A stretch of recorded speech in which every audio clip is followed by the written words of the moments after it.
ጤና ይስጥልኝ ክቡራን ተመልካቾቻችን ከመሃል ሚዲያ የሰዓቱን ዜና ይዘን ቀርበናል። በቅድሚያም አበይት ነጥቦችን ነው። የአየር ወለድ ክፍለ ጦር ሻለቃ 2 ሻምበሎች በወሰዱት ድንገተኛ አሰሳና ፍተሻ በርካታ የነፍስ ወከፍ መሳሪያና ተኳሽ መያዛቸው ተገለጸ። በአማራ ክልል ከመጋቢት 27 ቀን 2017 ዓ.ም ጀምሮ የአጀንዳ ማሰባሰብ የምክክር ሂደት የሚጀምር መሆኑን የኢትዮጵያ ሀገራዊ ምክክር ኮሚሽን አስታወቀ። የጠቅላይ ሚኒስትር ዶክተር አብይ አህመድ የ7 ዓመት ጉዞን የሚዳስስ ሰልፎች በተለያዩ የሀገሪቱ አካባቢዎች ተከናውነዋል። በዚህና ወቅታዊ ሀገራዊ ጉዳይ ዙሪያ ቀጥታ ገብተው ሀሳብ የሚያጋሩን እጩ ዶክተር አሉ። እንድትጠብቁን ከወዲሁ እንጋብዛለን። ከውጭ በኮንጎ መፈንቅለ መንግስት ሙከራ በማድረግ የተከሰሱ 3 አሜሪካውያን የተወሰነባቸውን የሞት ፍርድ ተቀየረ። ክቡራን ተመልካቾቻችን ከመሃል ሚዲያ እነዚህና ሌሎችም ዜናዎች ይዘን ቀርበናል። ከአፍታ በኋላ እንመለሳለን። ዩቲዩብ ቻናሉን ሰብስክራይብ እንዲይዘቱን ላይክ እና ሼር በማድረግ የመሃል ሚዲያ ቤተሰብ እንድትሆኑ በአክብሮት እንጋብዛለን። አብራችሁ ነው። የማይደገም እድል ፒያሳ ሊሴ ገብረ ማርያም በሚገኘው ሳይታችን ላይ የመጀመሪያውን ብሎክ 90% ሽያጭ አጠናቀን ሁለተኛውን ብሎክ ለሽያጭ አውጥተናል። በ10% ቅድመ ክፍያ ያለምንም አይነት ተጨማሪ ወለድ ሙሉ በሙሉ በኢትዮጵያ ብር ከባለ 1 መኝታ 64 ካሬ ጀምሮ እስከ ባለ 3 መኝታ 141 ካሬ አማራጮችን ይዘንልዎት መጥተናል። ሱቆች አልቆባችሁ ለነበረ ደንበኞቻችን አድዋ 00 ፊት ለፊት ባለው 4000 ካሬ ሜትር ላይ ባረፈው ጎልደን ሞላችን 20 ካሬ ሱቆችን ከግራውንድ እስከ 5ኛ ፎቅ ለሽያጭ ማውጣታችንን ስንገልጽ በታላቅ ደስታ ነው። እንዲሁም በአጭር ጊዜ ወደ ቤታችሁ መግባት ለምትፈልጉ ደንበኞቻችን ሀያት አደባባይ ገንብተን 90% ባደረስነው ሳይታችን ላይ እየኖሩበት የሚከፍሉበትን አማራጭ ይዘን መጥተናል። ለበለጠ መረጃ 0966 02 9902 ይደውሉ።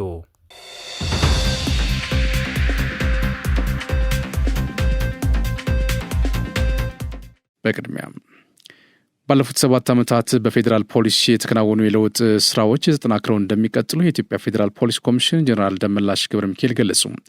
የኢትዮጵያ ፌዴራል ፖሊስ መጋቢት 24 ሀገራዊ ለውጥን 7ኛ ዓመት በተለያዩ ዝግጅቶች አክብሯል። በመርሃ ግብሩ ላይ የኢትዮጵያ ፌዴራል ፖሊስ ኮሚሽነር ጀነራል ደመላሽ ገብረ ሚካኤልን ጨምሮ ምክትል ኮሚሽነሮችና ሌሎች ከፍተኛ አመራሮች ተገኝተዋል። ቀኑን አስመልክቶ የመጋቢታውያን የለውጥ ፍሬዎች የነገ ተስፋዎች ትናንትን ዛሬና ነገን ለኢትዮጵያ ልዕልና በሚል ጽሁፍ ቀርቦ ውይይት ተካሂዷል። ኮሚሽነር ጀነራል ደመላሽ ገብረ ሚካኤል በዚሁ ጊዜ ለውጥ ለኢትዮጵያ ፌዴራል ፖሊስ የመነሳት ዘመን መሆኑን ጠቅሰው በለውጡ በመታገዝ በፌዴራል ፖሊስ በርካታ ስኬታማ የሪፎርም ተግባራት መከናወናቸውን ገልጸዋል። ተቋሙን በሰው ኃይል፣ በቴክኖሎጂ፣ በአደረጃጀት፣ በአሰራር የወደፊት እይታን ተረድቶ በመስራት ስኬታማ የሪፎርም ስራ መስራቱን ጠቅሷል። ለውጡ የፖሊስን የማድረግ አቅም በማሳደግ የወንጀል መከላከልና የወንጀል ምርመራ ስራዎችን ለማዘመን ማስቻሉን ተናግሯል። በዚህም ባለፉት 7 ዓመታት በተቋሙ የተከናወኑ የለውጥ ስራዎች ተጠናክረው እንደሚቀጥሉ አረጋግጠዋል። የወንጀል መከላከል ዘርፍ ምክትል ኮሚሽነር መላኩ ፈንታ በበኩላቸው ባለፉት ዓመታት የተከናወኑ የለውጥ ስራዎች ፌዴራል ፖሊስ በወንጀል መከላከልም ሆነ በወንጀል ምርመራ ብቁ ሆኖ እንዲገኝ ማስቻሉን ተናግረዋል።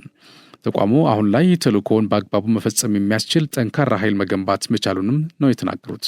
በመድረኩ የውይይት ጽሑፍ ያቀረቡት የተቋሙ የሰው ሀብት አስተዳደር ልማት ጠቅላይ መምሪያ ምክትል ኮሚሽነር ጀነራል ነብዩ ዳኜ የለውጡ መንግስት የጸጥታና የደህንነት ተቋማትን በሙያዊ ብቃት በተልእኮ በምላሽ አሰጣጥና በአደረጃጀት ማዘመን ላይ በትኩረት መሰራቱን ተናግረዋል። ብልጽግና ፓርቲ ውጤታማ የምዘና ስርዓትን በመዘርጋት እንደ ሀገር የተጀመረውን እድገት ለማፋጠን እየሰራ መሆኑን በምክትል ጠቅላይ ሚኒስትር ማዕረግ የዲሞክራሲ ስርዓት ግንባታ ማስተባበሪያ ማዕከል ኃላፊና የብልጽግና ፓርቲ ምክትል ፕሬዚዳንት አደም ፋራህ ገለጹ። የብልጽግና ፓርቲ ዋና ጽህፈት ቤት አመራሮችና ሰራተኞች መጋቢት 24ን ያከበሩ ሲሆን ጎን ለጎንም ለፓርቲ ዋና ጽህፈት ቤት አመራሮችና ከፍተኛ ባለሙያዎች ውጤታማ የምዘና ስርዓትን መዘርጋትን ያለመ የስልጠና መርሃ ግብራት ተካሂዷል። አቶ አደም ስልጠናውን ባስጀመሩበት ወቅት እንዳሉት ግልጽና ተጨባጭ መስፈርቶች ላይ የተመሰረተ ወቅታዊና ጥራት ያላቸው የምዘና መረጃዎችን በግብዓትነት የሚጠቀም አሳታፊ ቀጣይነት ያለው መሻሻል ለማምጣት የሚረዳ ግብረ መልስ ስርዓት ያለውና የቅሬታ ስርዓትን ያካተተ ወጥ የምዘና ሂደት ለመዘርጋት በልዩ ትኩረት እየተሰራ ነው ብሏል። ብልጽግና ፓርቲ ውጤታማ የምዘና ስርዓትን በመዘርጋት እንደ ሀገር የተጀመረውን እድገት ለማፋጠን እየሰራ መሆኑም ተናግሯል። ተልእኮን እቅድና አፈጻጸምን ማዕከል ያደረገ ውጤታማ የምዘና ስርዓት በስራ ላይ ማዋል ሁለንተናዊ ብልጽግና ለማረጋገጥ የተጀመረውን ጉዞ ለማፋጠን ጉልህ ሚና እንዳለውም ገልጿል። በየደረጃው ያሉ የፓርቲው አመራሮችና አባላት ለተፈጻሚነቱ የሚጠበቅባቸውን ሚና እንዲወጡም አሳስበዋል። መጋቢት 24 ኢትዮጵያ በፖለቲካ፣ ኢኮኖሚ፣ ማህበራዊና በዲፕሎማሲያዊ መስኮች በታሪኳ ያልተሞከረውን አዲስ መንገድ የጀመረችበት ቀን ነው ሲሉ የመንግስት ኮሚኒኬሽን አገልግሎት ሚኒስትር ዶክተር ለገሰ ቱሉ ገለጹ። ዶክተር ለገሰ ቱሉ በማህበራዊ ትስስር ገጻቸው ባስተላለፉት መልእክት ዕለቱ ኢትዮጵያ በመደመር ፍልስፍና ቅኝት በመሀል የፖለቲካ እይታ እየተመራች ካለፈው በጎውን በመውሰድ ለነገው ትውልድ ዛሬ ላይ አዲስ አሻራ በማኖር የከፍታ ምዕራፍ የጀመረችበት ነው ብሏል። በውስብስብ ብዝሃነትና በርካታ ማንነት የመበታተን አደጋን በማለፍ ብዝሃነትን እንደ ጌጥ ተጠቅማ ህብረ ብሔራዊ አንድነቷን ይበልጥ ማጠናከር የጀመረችበት ነው ሲሉም አመላክቷል። በለውጥ ዓመታት በአምራች ኢንዱስትሪው፣ በማዕድን፣ በቱሪዝምና ሆስፒታሊቲ ዘርፍ፣ በከተማና መሰረተ ልማት ዝርጋታ እንዲሁም በዲጂታል ኢኮኖሚ ዘርፎች ኢትዮጵያ የተቃጣበትን ሁሉንም ችግሮች መክታ ልዕልናዋን በማረጋገጥ ፈጣን ለውጥና እድገት ማስመዝገቧን ገልጿል። ዜጎች የሰላም አየር እንዲተነፍሱ ዘመናዊ የስልጠናና በሀሳብ የበላይነት የሚመራ የፖለቲካ ስርዓት ለመዘርጋት የተደረገው ጥረት ተስፋ ሰጪ ውጤት ማምጣት መጀመሩን ሚኒስትሩ አስታውቋል። የተመዘገቡ ድሎችን ቆጥሮ ዘላቂነታቸውን መጠበቅና ማስፋት እንደሚገባ አስገንዝበዋል። የዜጎች ህይወት ለመለወጥ ሀገራዊ ህልምና ራዕይን ለማሳካት ድሎቻችንን እያስቀጠልን ጉድለቶቻችንን እያረምን በላቀ ትጋትና ቁርጠኝነት ልንረባረብ ይገባል ሲሉ መልእክታቸውን አስተላልፈዋል። ግንባታው ሊጠናቀቅ ለተቃረበው ታላቁ የኢትዮጵያ ህዳሴ ግድብ የሚደረገው ድጋፍ ተጠናክሮ እንዲቀጥል ጥሪ ቀረበ። ታላቁ የኢትዮጵያ ህዳሴ ግድብ ማስተባበሪያ ፕሮጀክት ጽሕፈት ቤት ለኢትዮጵያ ትውልድ ኢትዮጵያውያንና ለኢትዮጵያ ወዳጆች የግድቡ ግንባታ መሰረተ ድንጋይ ለተቀመጠበት 14ኛ ዓመት የእንኳን አደረሳችሁ መልእክት አስተላልፈዋል። በመልእክቱም የግድቡ ግንባታ ለፍጻሜ መቃረቡን በማህበራዊ ትስስር ገጹ አስታውቀዋል። ግድቡ በመላው ህዝብ ሁለንተናዊ ድጋፍ እየተከናወነ መሆኑ፣ ግንባታውም አንድነትን ማጠናከሩ በደማቅ የዲፕሎማሲ ድል ታጅቦና የኢትዮጵያን ገጽታ በመገንባት ዘንድሮ 14ኛ ዓመቱን መያዙንም ጠቅሷል። ለዚህ ድል ያበቃ ነው በህብረት ችለን በመቆማችን ነው ያለው ጽሕፈት ቤቱ ለሌሎችም ሀገራዊ ጉዳዮች የበለጠ በጋራ መቆም እንዳለብን ለእኛም ትምህርት ለዓለምም ምሳሌ ነው ብሏል። የሚደረገው ሁሉን አቀፍ ድጋፍም ግንባታው እስከሚጠናቀቅ ድረስ ተጠናክሮ እንዲቀጥል ጥሪ ቀርበዋል። በሚቀጥሉት 10 ቀናት ለበልግ ዝናብ መፈጠር አስተዋጽኦ የሚያደርጉ የሜትሮሎጂ ገጽታዎች በአብዛኞቹ የበልግ ዝናብ ተጠቃሚ አካባቢዎች ተጠናክረው ስለሚቀጥሉ ጥንቃቄ ሊደረግ እንደሚገባ የኢትዮጵያ ሜትሮሎጂ ኢንስቲትዩት አስታሰበ። ከመጋቢት 23 እስከ ሚያዝያ 2 ቀን 2017 ዓ.ም የሚኖረውን የአየር ሁኔታ ትንበያ በተመለከተ ኢንስቲትዩቱ በማህበራዊ ትስስር ገጹ አጋርቷል።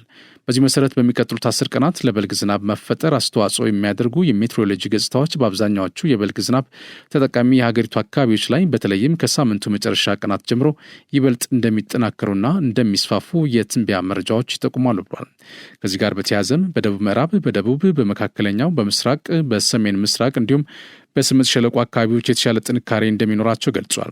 በተጨማሪም በደቡብ ምዕራብና በምዕራብ የሀገሪቱ አካባቢዎች ከባድ መጠን ያለው ዝናብ እንደሚያገኙ የገለጸው ኢንስቲትዩቱ ህብረተሰቡና ሌሎች የሚመለከታቸው አካላት ጥንቃቄ እንዲያደርጉ መክሯል።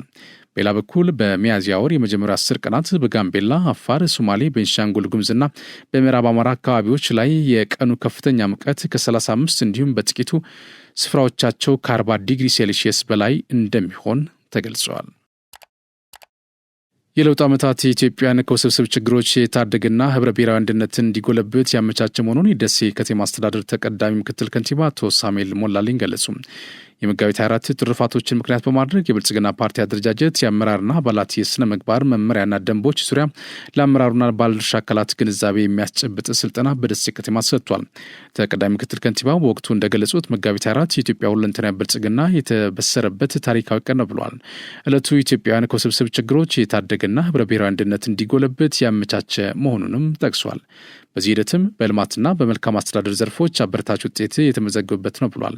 ባለፉት የለውጥ ዓመታት በደሴ ከተማ የህብረተሰቡን የልማት ጥያቄዎች መልስ የተሰጠበት ነው ያሉት ተቀዳሚ ምክትል ከንቲባው የኮሪደር ልማት፣ ሰፋፊ የአስፋልት መንገዶች፣ ዘመናዊ መናኸሪያ፣ የስራ ዕድል መፍጠሪያ ሼዶችና የህዝብ መድኃኒት ቤቶችም መከናወናቸውን ጠቅሰዋል። በሽሬ እንዳስላሴ ከተማ የኩፍኝ በሽታ መከላከያ ክትባት የተሰጠ መሆኑን የከተማው ጤና ጽሕፈት ቤት ገለጸ። በጽሕፈት ቤቱ የእናቶችና ህጻናት የጤና ክትትል ባለሙያ ሲስተር ብርሃን ገብረ እግዚአብሔር እንደገለጹት በከተማዋ የኩፍኝ በሽታን መሰል ምልክቶች በመታየታቸው የመከላከያ ክትባቱ እንዲሰጥ ተደርጓል። የመከላከያ ክትባቱን የከተማው ጤና ጽሕፈት ቤት ከክልሉ ጤና ቢሮና አጋር ድርጅቶች ጋር በመተባበር እድሜያቸው ከ6 እስከ 59 ወር ለሆኑ ህጻናት እየተሰጠ መሆኑንም ጠቁሟል። የመከላከያ ክትባቱ ከመጋቢት 23 ቀን 2017 ዓ.ም ጀምሮ ለተከታታይ 5 ቀናት ለ24000 ህጻናት እንደሚሰጥም ተናግሯል። በአንድ ቀን ብቻ ከ5000 በላይ ህጻናት መከተባቸውን ጠቅሰው ወላጆችም ሆኑ አሳዳጊዎች ልጆቻቸውን በማስከተብ ረገድ የነቃ ተሳትፎ እንዲያደርጉም ጥሪ ቀርቦላቸዋል። 117 መደበኛ ያልሆኑ ኢትዮጵያውያን ፍልሰተኞች በዚህ ሳምንት ወደ ሀገራቸው እንዲመለሱ መደረጉን በጅቡቲ የኢትዮጵያ ኤምባሲ አስታውቋል። እነዚህ ወገኖች ወደ ሀገራቸው የተመለሱት ኤምባሲውና ጅቡቲ የሚገኘው ዓለም አቀፍ ፍልሰተኞች ድርጅት በትብብር ባከናወኑት ስራ መሆኑ ተገልጿል። በዚህ መሰረት በሁለቱ ዙር በባቡር ወደ ኢትዮጵያ እንዲመለሱ መደረጉን የኤምባሲው መረጃ አመላክተዋል። በአማራ ክልል ከመጋቢት 27 ቀን 2017 ዓ.ም ጀምሮ የአጀንዳ ማሰባሰብ የምክክር ሂደት የሚጀምር መሆኑን የኢትዮጵያ ሀገራዊ ምክክር ኮሚሽን አስታወቀ። በኢትዮጵያ ሀገራዊ ምክክር ኮሚሽን እና በኢትዮጵያ ፕሬስ ድርጅት ትብብር የተዘጋጀው በአማራ ክልል ለሚካሄደው የአጀንዳ ማሰባሰብ ስራ የቅድመ ውይይት መድረክ በባህር ዳር ከተማ ተካሂዷል። በመድረኩ ላይ የተገኙት የኢትዮጵያ ሀገራዊ ምክክር ኮሚሽን ዋና ኮሚሽነር ፕሮፌሰር መስፍን አርአያ ኮሚሽኑ ባለፉት 3 ዓመታት በ10 ክልሎችና 2 ከተማ አስተዳደሮች የአጀንዳ ማሰባሰብ ስራ በስኬት ማከናወኑን አንስተዋል። የምክክር ሂደቱ በሁሉም አካባቢዎች በጥሩ ሁኔታ መቀጠሉን ጠቅሰው በቀጣይ ቀናት በአማራ ክልል የአጀንዳ ማሰባሰብ የምክክር ሂደት የሚከናወን መሆኑን ጠቁሟል። በክልሉ ቀደም ሲል በ259 ወረዳዎች የተሳታፊዎች ልየታና ምረጣ መከናወኑን አስታውሰው ከመጋቢት 27 ቀን 2017 ዓ.ም ጀምሮ የአጀንዳ ማሰባሰብ ስራ የሚጀምር መሆኑን ይፋ አድርጓል። በክልሉ በሚካሄደው የአጀንዳ ማሰባሰብ የምክክር ሂደት በአካታችና አሳታፊነት የሚካሄድ መሆኑንም ተናግሯል። ሀገራዊ ችግሮችን በንግግር ለመፍታት ሀገራዊ ምክክር ወሳኝ መሆኑን አንስተው በሂደቱ ሁሉም በንቃት እንዲሳተፍ በድጋሚ ጥሪ አቅርበዋል። በትግራይ ክልልም በተመሳሳይ የአጀንዳ ማሰባሰብ ስራ ለመጀመር ዝግጅት እየተደረገ መሆኑን አንስተው የትኛውም ችግር በምክክር በሀሳብ የበላይነት እንዲፈታ ኮሚሽኑ አስቻይ ሁኔታዎችን እያመቻቸ ይገኛል ብሏል። የኢትዮጵያ ሀገራዊ ምክክር ኮሚሽን ኮሚሽነር ዶክተር ዮናስ አዳዬ የጋራ ሀገራዊ ችግሮችን በሰለጠነ አግባብ ለመፍታት የምክክር ሂደቱ አስፈላጊ መሆኑን ተናግሯል። በተለይም ምሁራን፣ የሲቪክ ማህበራትና አጠቃላይ ህዝቡ ለምክክር ሂደቱ መሳካት ትብብርና ተሳትፏቸውን እንዲያጠናክሩ ጠይቋል። በውይይት መድረኩ የሃይማኖት አባቶች፣ አርቲስቶች፣ የፖለቲካ ፓርቲ ተወካዮች፣ የህግ ባለሙያዎችና ሌሎች ባለድርሻ አካላት ተሳታፊ ሆነዋል። ይህ ዜና በቀጥታ የሚተላለፍላችሁ ከመሃል ሚዲያ ነው። ዜናዎቻችን ይቀጥላሉ። የአየር ወለድ ክፍለ ጦር ጽንፈኛው ይጠቀምበት የነበረ የነፍስ ወከፍ መሳሪያ መያዙን አስታወቀ። በሰሜን ሸዋ ዞን መራቤቴ ወረዳ የአየር ወለድ ክፍለ ጦር ሻለቃ 2 ሻምበሎች በወሰዱት ድንገተኛ አሰሳና ፍተሻ በርካታ የነፍስ ወከፍ መሳሪያና ተተኳሽ መያዛቸውን የሻለቃው አዛዥ ሻለቃ የሸዋስ እንዳለ ተናግሯል።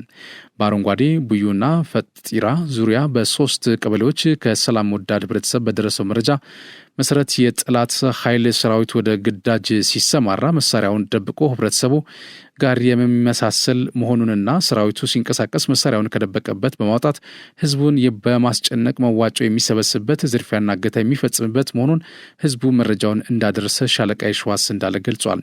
ይህን መሰረት በማድረግም ሰሞኑን የአየር ወለድ ክፍለ ጦር በሪማ በጀማ ወንዝና ወንጭት ወንዞች አካባቢ ባደረገው ዘመቻ ራሱን ራምቦ ክፍለ ጦር ብሎ የሚጠራው የጽንፈኛ ስብስብ መደምሰሱንና የተረፈው ተበታትኖ መሸሹን የአየር ወለድ ክፍለ ጦር ዋና አዛዥ ኮሎኔል ማቴዎስ ማዴፖ ተናግረዋል። ባለፉት ዓመታት የተመዘገቡ ውጤቶችን በማስቀጠል የበኩላችን ሚና እንወጣለን ሲሉ በኦሮሚያ ክልል ከተለያዩ ዞኖች በድጋፍ ሰልፍ ላይ የተሳተፉ ነዋሪዎች ተናገሩ። መጋቢት 24 ሀገራዊ ለውጡን ምክንያት በማድረግ በኦሮሚያ ክልል የተለያዩ አካባቢዎች የድጋፍ ሰልፎች የተካሄዱ ሲሆን ኢዚያ፣ ገንቢ፣ ነገሌ፣ ቦረና፣ መቱ፣ ጨሮና ነቀምት የከተሞች የሰልፍ ታዳሚዎችን አነጋግሯል። የሰልፍ ታዳሚዎች እንዳሉት ባለፉት 7 የለውጥ ዓመታት ህዝቡን ተጠቃሚነት ያረጋገጡ በርካታ የልማት ስራዎች ተከናውነው አበረታች ውጤቶች ተመዝግበዋል። በድጋፍ ላይ ከተሳተፉት መካከል የገንቢ ከተማ ነዋሪ የሆኑት አቶ ደርባቸው ህርዶፋ በለውጡ ዓመታት በተሰሩ የልማት ስራዎች ተጠቃሚ መሆን ችለናል ብሏል። በከተማዋ ለልማትና ለሰላም እንቅፋት የሆኑ ችግሮችን ከመንግስት ጎን በመሆን እንደሚታገሉ ገልጸው በእስካሁኑ ሂደት የተገኙትን ስኬቶች እንደሚያስቀጥሉ ተናግረዋል። ሌላኛው የሰልፉ ታዳሚ ወይዘሮ ሚያቲ ታፈሰ በዞኑ በጤና ትምህርትና በሌሎች መሰረተ ልማቶች ረገድ የተገኙ ውጤቶች እንዲቀጥሉ የበኩላቸውን እንወጣለን ብለዋል። በምስራቅ ቦረና ዞን በነገሌ ቦረና ከተማ በተካሄደ የድጋፍ ሰልፍ ላይ የተገኙት አቶ ግርማ አሊ በለውጡ ዓመታት ተስፋ ሰጪ ስኬቶች መመዝገባቸውን ጠቅሷል። ወደፊትም በየአካባቢው የተጀመሩ ተስፋ ሰጪ የልማት ስራዎች ተጠናክረው እንዲቀጥሉ የበኩላቸውን ድርሻ እንደሚወጡ ገልጿል።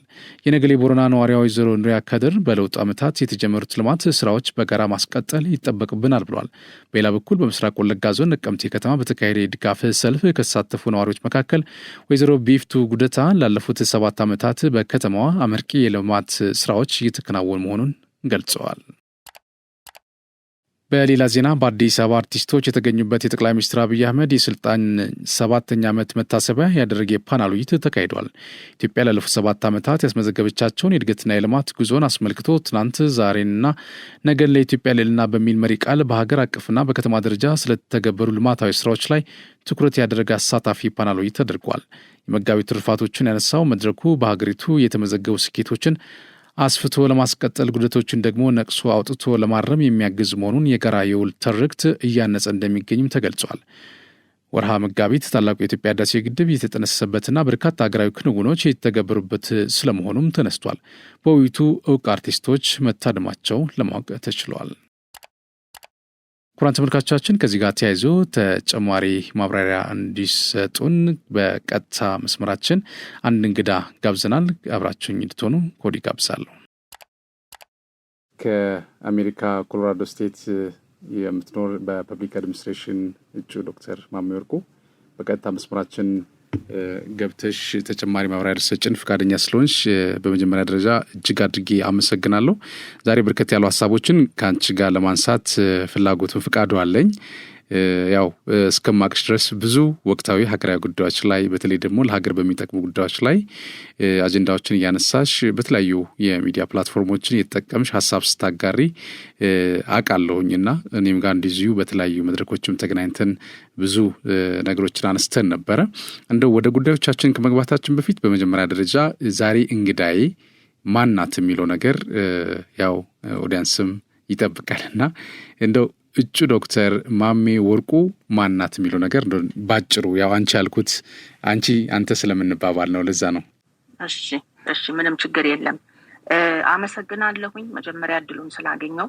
እንደተባለው እንግዲህ ከነዚህ ከሶሻል ሚዲያ ከአንዳንድ ከምንሰራባቸው ከነበሩ ፎረሞች ትንሽ ራቅ ብዬ ቆይቻለሁ። አንዳንድ ጉዳዮች ስለነበሩ እና የጊዜው ጥረት ላይ ስለነበርኩኝ በብዙ እንግዲህ ላለፉት ጥቂት ዓመታት በብዙ መንገድ አብረን አልፈናል፣ በብዙ ተነጋግረናል። ዛሬ ደግሞ በእንደዚህ አይነቱ መንገድ እንዲህ አይነቱን እድል ስላገኘው አመሰግናለሁ። ራሴን ለማስተዋወቅ ያህል እንደተባለው ማሜ ወርቁ እባላለሁ። የምኖረው ኮሎራዶ ነው። ኢትዮጵያ ላይ የምንሰራቸው አንዳንድ ስራዎች አሉ።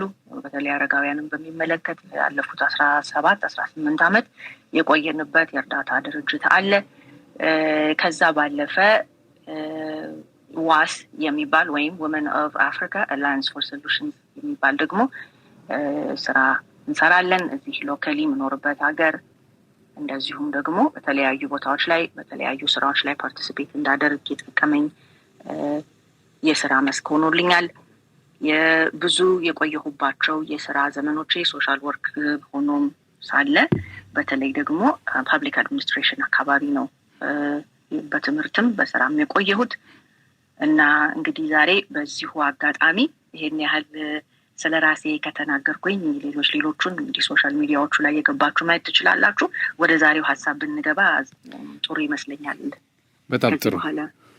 በጣም ጥሩ እንግዲህ የእጩ ዶክተር ማሜ ወርቁ ያው እኔ እንኳን አውቃለሁኝ በተወሰነ መንገድ ቢሆን ግን አድማጭ ተመልካቾቻችን ደግሞ ማወቅ ስላለባቸው ነው ጉዳዩን አነሳሁት። እንደው እስኪ ወደ ጉዳዮቻችን እንግባና ያው እንደሚታወቀው ጠቅላይ ሚኒስትሩ ዶክተር አብይ አህመድ ወደ አመራርነት ከመጡ 7 ዓመታትን አስቆጥረዋል። እንግዲህ የዚህ የ7 ዓመት ጉዞ ደግሞ ትናንት ዛሬና ነገን ለኢትዮጵያ ልዕልና በሚል መሪ ቃል ነው እንግዲህ በመላ ሀገሪቱ ዛሬ ተከብሮ የዋለው። ቀድሞ የተከበረበት አንዳንድ ጉዳዮችን ስናነሳ በተለይ በሀገሪቱ አብዛኞቹ አካባቢዎች ሰልፍ ተከናውነዋል። በሰልፉም የተለያዩ መልእክቶች ሲተላለፉ ነበረ። ከዛ ባለፈም በፓናል ዲስከሽኖችም ተዘጋጅተው በተለይ ወቅታዊ ሀገራዊ ጉዳዮች ላይ የሚያጠነጥኑ ፓናል ዲስከሽኖች ነበሩ። በዛ ጉዳይ ላይም ምሁራኖች እንደዚሁም የሚመለከታቸው ፖለቲሻንስ እና ሁሉም ማህበረሰብ የሚመለከቱ ማህበረሰብ በዚህ ጉዳይ ላይ ሀሳብ ሲሰጥና ሲካፈል ቀጣይ ደግሞ መጻኢ ድላችን እንዲህ መሆን አለበት የሚሉ ሀሳቦችም እንደዚህ የተንጸባረቁበት መድረኮች ነበሩ። ዛሬ እንድናነሳ ያፈለግኩት ምናልባት የጠቅላይ ሚኒስትሩ የ7 ዓመት ጉዞ ትናንትም ስናነሳ ነበር። በእርግጥ ዋዜማ ስለነበረ የጠቅላይ ሚኒስትሩ የ7 ዓመት ጉዞ ምናልባት አንዳንዶቹ እንደሚናገሩት በፈተና ቢታጀብም ግን ደግሞ ዓለምን ያስደመመ በጣም ትልልቅ ስራዎች የተሰራበት ሁናቴ እንደነበረ ያሳያሉ። በተቃራኒው ደግሞ ይሄ ስራ ሲሰራ ብዙ ፈተናዎች ደግሞ ነበሩ ከሚባለው በላይ ምናልባት እንደውም አንዳንዶች ሲናገሩ እንደዚህ መንግስት የተፈተናለ ወይ በታሪክ የሚል ሀሳቦችም ያነሳሉ። ግን እንደዛም ሆኖ ያው ነገሮችን ለተለያዩ ችግሮች ቢያጋጥሙም ግን ደግሞ ወደ ድል የተቀየረበት ሂደትና እስካሁን መልካም የሚባሉ ነገሮች አሉ፣ ቀሪ ስራዎችን ቢኖር የሚል ሀሳቦችም ይነሳሉ። እኔ ሊድ ላደርግሽ ፈልጌ አይደለም፣ ግን እንደው የ7 ዓመቱ የጠቅላይ ሚኒስትሩ ጉዞ በእጩ ዶክተር ማሜ ወርቁ እንዴት ይገለጻል የሚለው ነገር ነው። እስኪ ጥሩ መልካም።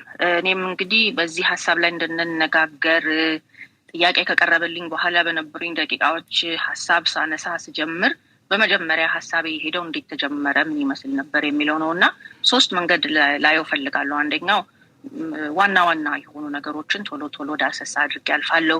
ከዛ በኋላ እንግዲህ አሁን እንደተገለጸው ገጠመኞቹስ ምን ይመስሉ ነበር፣ ቻሌንጆቹ ምንድናቸው፣ በተለይ ደግሞ ከዚህ በኋላ ምን ሊታይ ይገባል፣ ወዴት ሊኬድ ያስፈልጋል፣ ምን ላይ ፎከስ ሊደረግ ያስፈልጋል የሚለውን እና በ3 መንገዶች ዛሬ የተጠየቀውን ይሄንን ሀሳብ ለማየት ፈልጋለሁ። እንግዲህ እንዳልኩት ስነሳ ከየተጀመረ በሚለው ስለነበረ ሀሳቤ በምን መንገድ ታለፈ፣ በአገር ውስጥ እኛ ደግሞ በዚህ በውጭ ያለ ነው፣ ከዛ በኋላ ገጠመኞቹ ምን ይመስሉ ነበረ፣ ቻሌንጆቹ ምንድናቸው፣ ሞስትሊ ግን ጊዜ ወሰድ አድርጌ ልናገርባቸው የምፈልጋቸው ከዚህ በኋላ የሚለውን ሀሳብ ነውና እንደው ምን ይመስል ነበር የተባለው ወይም ሲጀመር የነበረውን ነገር ስንመለከት መልካም ናቸው፣ ፖዚቲቭ ናቸው፣ አቺቭመንት ናቸው ብለን ልንላቸው የምንላቸው ነገሮች ብዙዎች እንዳነሱ አውቃለሁኝ። እኔ ግን ዝም ብዬ እንደ ሃይላይት አድርጌ ያነሳኋቸውን ለማንሳት ያክል ያው እንግዲህ ሲጀመር አንድ ተብሎ ሲጀመር ከጎረቤት ሀገራችን ከኤርትራ ጋር የነበረው የሰላም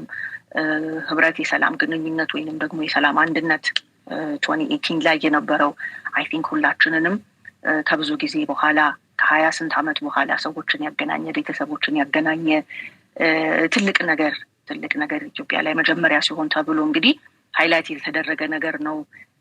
ከዛ ውጪ ብዙ የነበሩ የፖለቲካል ሪፎርሞች እንደነበሩ እናውቃለን።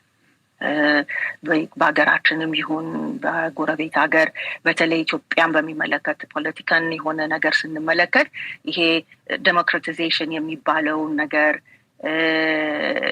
ኢትዮጵያ ውስጥ የነበሩትን አንዳንድ ነገሮች ከማስተካከል አቅም ከፖለቲካ እስረኞች ጋር የተያያዘውን ይሄ ምንድነው ፍሪደም ኦፍ ስፒች ከሚባለው ነገር ጋራ ወይንም ደግሞ ፕሬስ ሪሊሶችን እነዚህ ከፕሬስ ጋር የተገናኙ ነገሮችን ከጋዜጠኛነት ስራ ጋራ ወይንም ደግሞ ይሄ ነጻነት የሚባለውን ነገር ከፕሬስ ጋር የተያያዘውን ነጻነትን ወይም ደግሞ ፍሪ ስፒች የሚባለውን ነገር የነበሩትን አንዳንድ ባኖች ማንሳት የነበሩ እገዳዎችን ማንሳት እነዚህ አንዳንድ ሃይላይቶች ነበሩ። መጀመሪያው አካባቢ ላይ እንግዲህ ጥቂት ደቂቃ ነው የነበረኝ። እኔ ቁጭ ብዬ በጣም ብዙ ሪሰርች አይደለም እኔ የማውቃቸውን ለእኔ አሁን ሃይላይት ላድርግ ብዬ የምለውን ነው። ስለዚህ ካሳነስኩኝ እንግዲህ ሌላው ሰው ይጨምርበታል። ከዛ ውጪ ኢኮኖሚክ ኢኒሺቲቭሶችን በሚመለከት ኢትዮጵያ ላይ በላስት ፊው ይርስ እንግዲህ እድገቶችን አይተናል፣ ለውጦችን አይተናል የተባለበት ነው። ፎሬን ኢንቨስትመንት እንደገና ደግሞ በብዙ በቃ በመንግስት የነበሩ ነገሮች ወደ ፕራይቬት መጥተው ፍለርሽ ሲያደርጉ ኢኖቬቲቭ የሆኑ ነገሮች ሲሰሩ ታይተዋል። ከተማ ልማት የተባለው ግሪን ሌጋሲ የተለያዩ ኢኮኖሚክ ዲቨሎፕመንትን በሚመለከት ላስት 7 years ወር እንግዲህ ከመጀመሪያው ጀምሮ ስንመለከት የታዩ ፖዚቲቭ ነገሮች አሉ።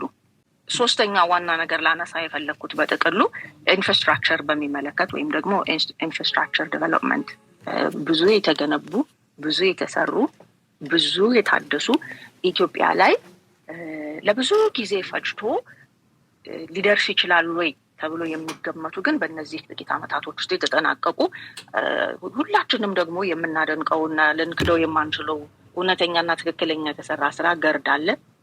ኢኮኖሚው የኢትዮጵያን ኢኮኖሚ ቡስት ያደረጉ ሆስፒታሊቲን በሚመለከት ቱሪዝምን በሚመለከት የተለያዩ የተሰሩ ኢንፍራስትራክቸሮች አሉ።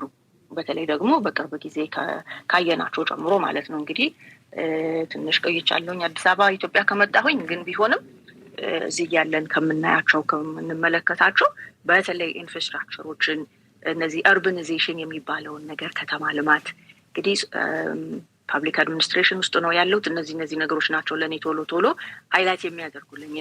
አርባናይዜሽኑ በተለይ በአካባቢዎች የተያዘ ቢሆንም ሆፕፉሊ እንግዲህ ወደፊት መሆን አለበት የሚለውን ስንነጋገር ደግሞ ይሄ የተያዘው ነገር ኢትዮጵያን በሙሉ ሊሸፍን እንደሚችል መሆንም እንዳለበት እንነጋገራለን ብዬ አስባለሁኝ። ግን ኢንፍራስትራክቸርን በሚመለከት ማለት ነው ኤነርጂን በሚመለከት ከተማ ልማቱን በሚመለከት አርባናይዜሽንን በሚመለከት አርባን ዲቨሎፕመንት ብንለው እነሱ ነገሮች እንግዲህ ታንጅብል የሆኑ የታዩ ነገሮች እንዳሉ አይተናል።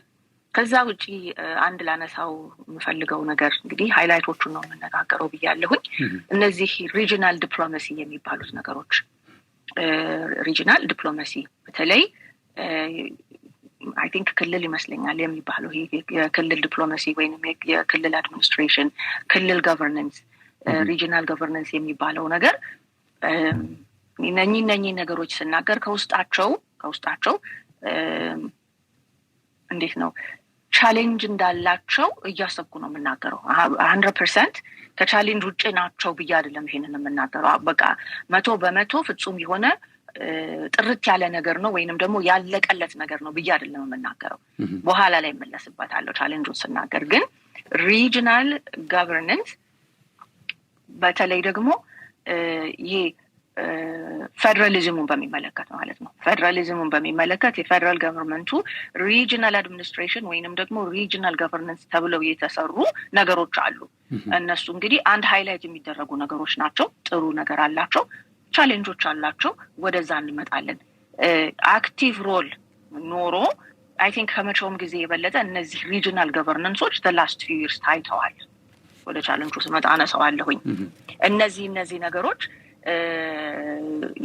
ዲፕሎማሲውን ኤንጌጂንግ ኢን ፒስፉል ኢኒሺቲቭስ የሚባሉትን ነገሮች አንዳንድ ነገሮች አሉ። ጥሩ ሲስተሙ ተዘርግቷል አለ። እነሱ ነገሮች ተከናውነዋል። እዚህ ጋር ልገባበት ያልፈለኩበት ምክንያት ስላለ ነውና ዋናዎቹን ሜጀር የሆኑት ነገሮችን እንደዚህ በቀላሉ ስናገር ለማሳነስ ብዬ አይደለም። በኋላ ላይ ወደፊት ምን የሚለው ነገር ላይ ጊዜ ለመጠቀም ስለምፈልግ ነው። ቻሌንጆችስ ምን ነበሩ ብለን ስንመለከት የተሰሩት ነገሮች ከቻሌንጁ ጋር እንግዲህ ያቆራኘሁኝ መናገር ስላሰብኩኝ ነው።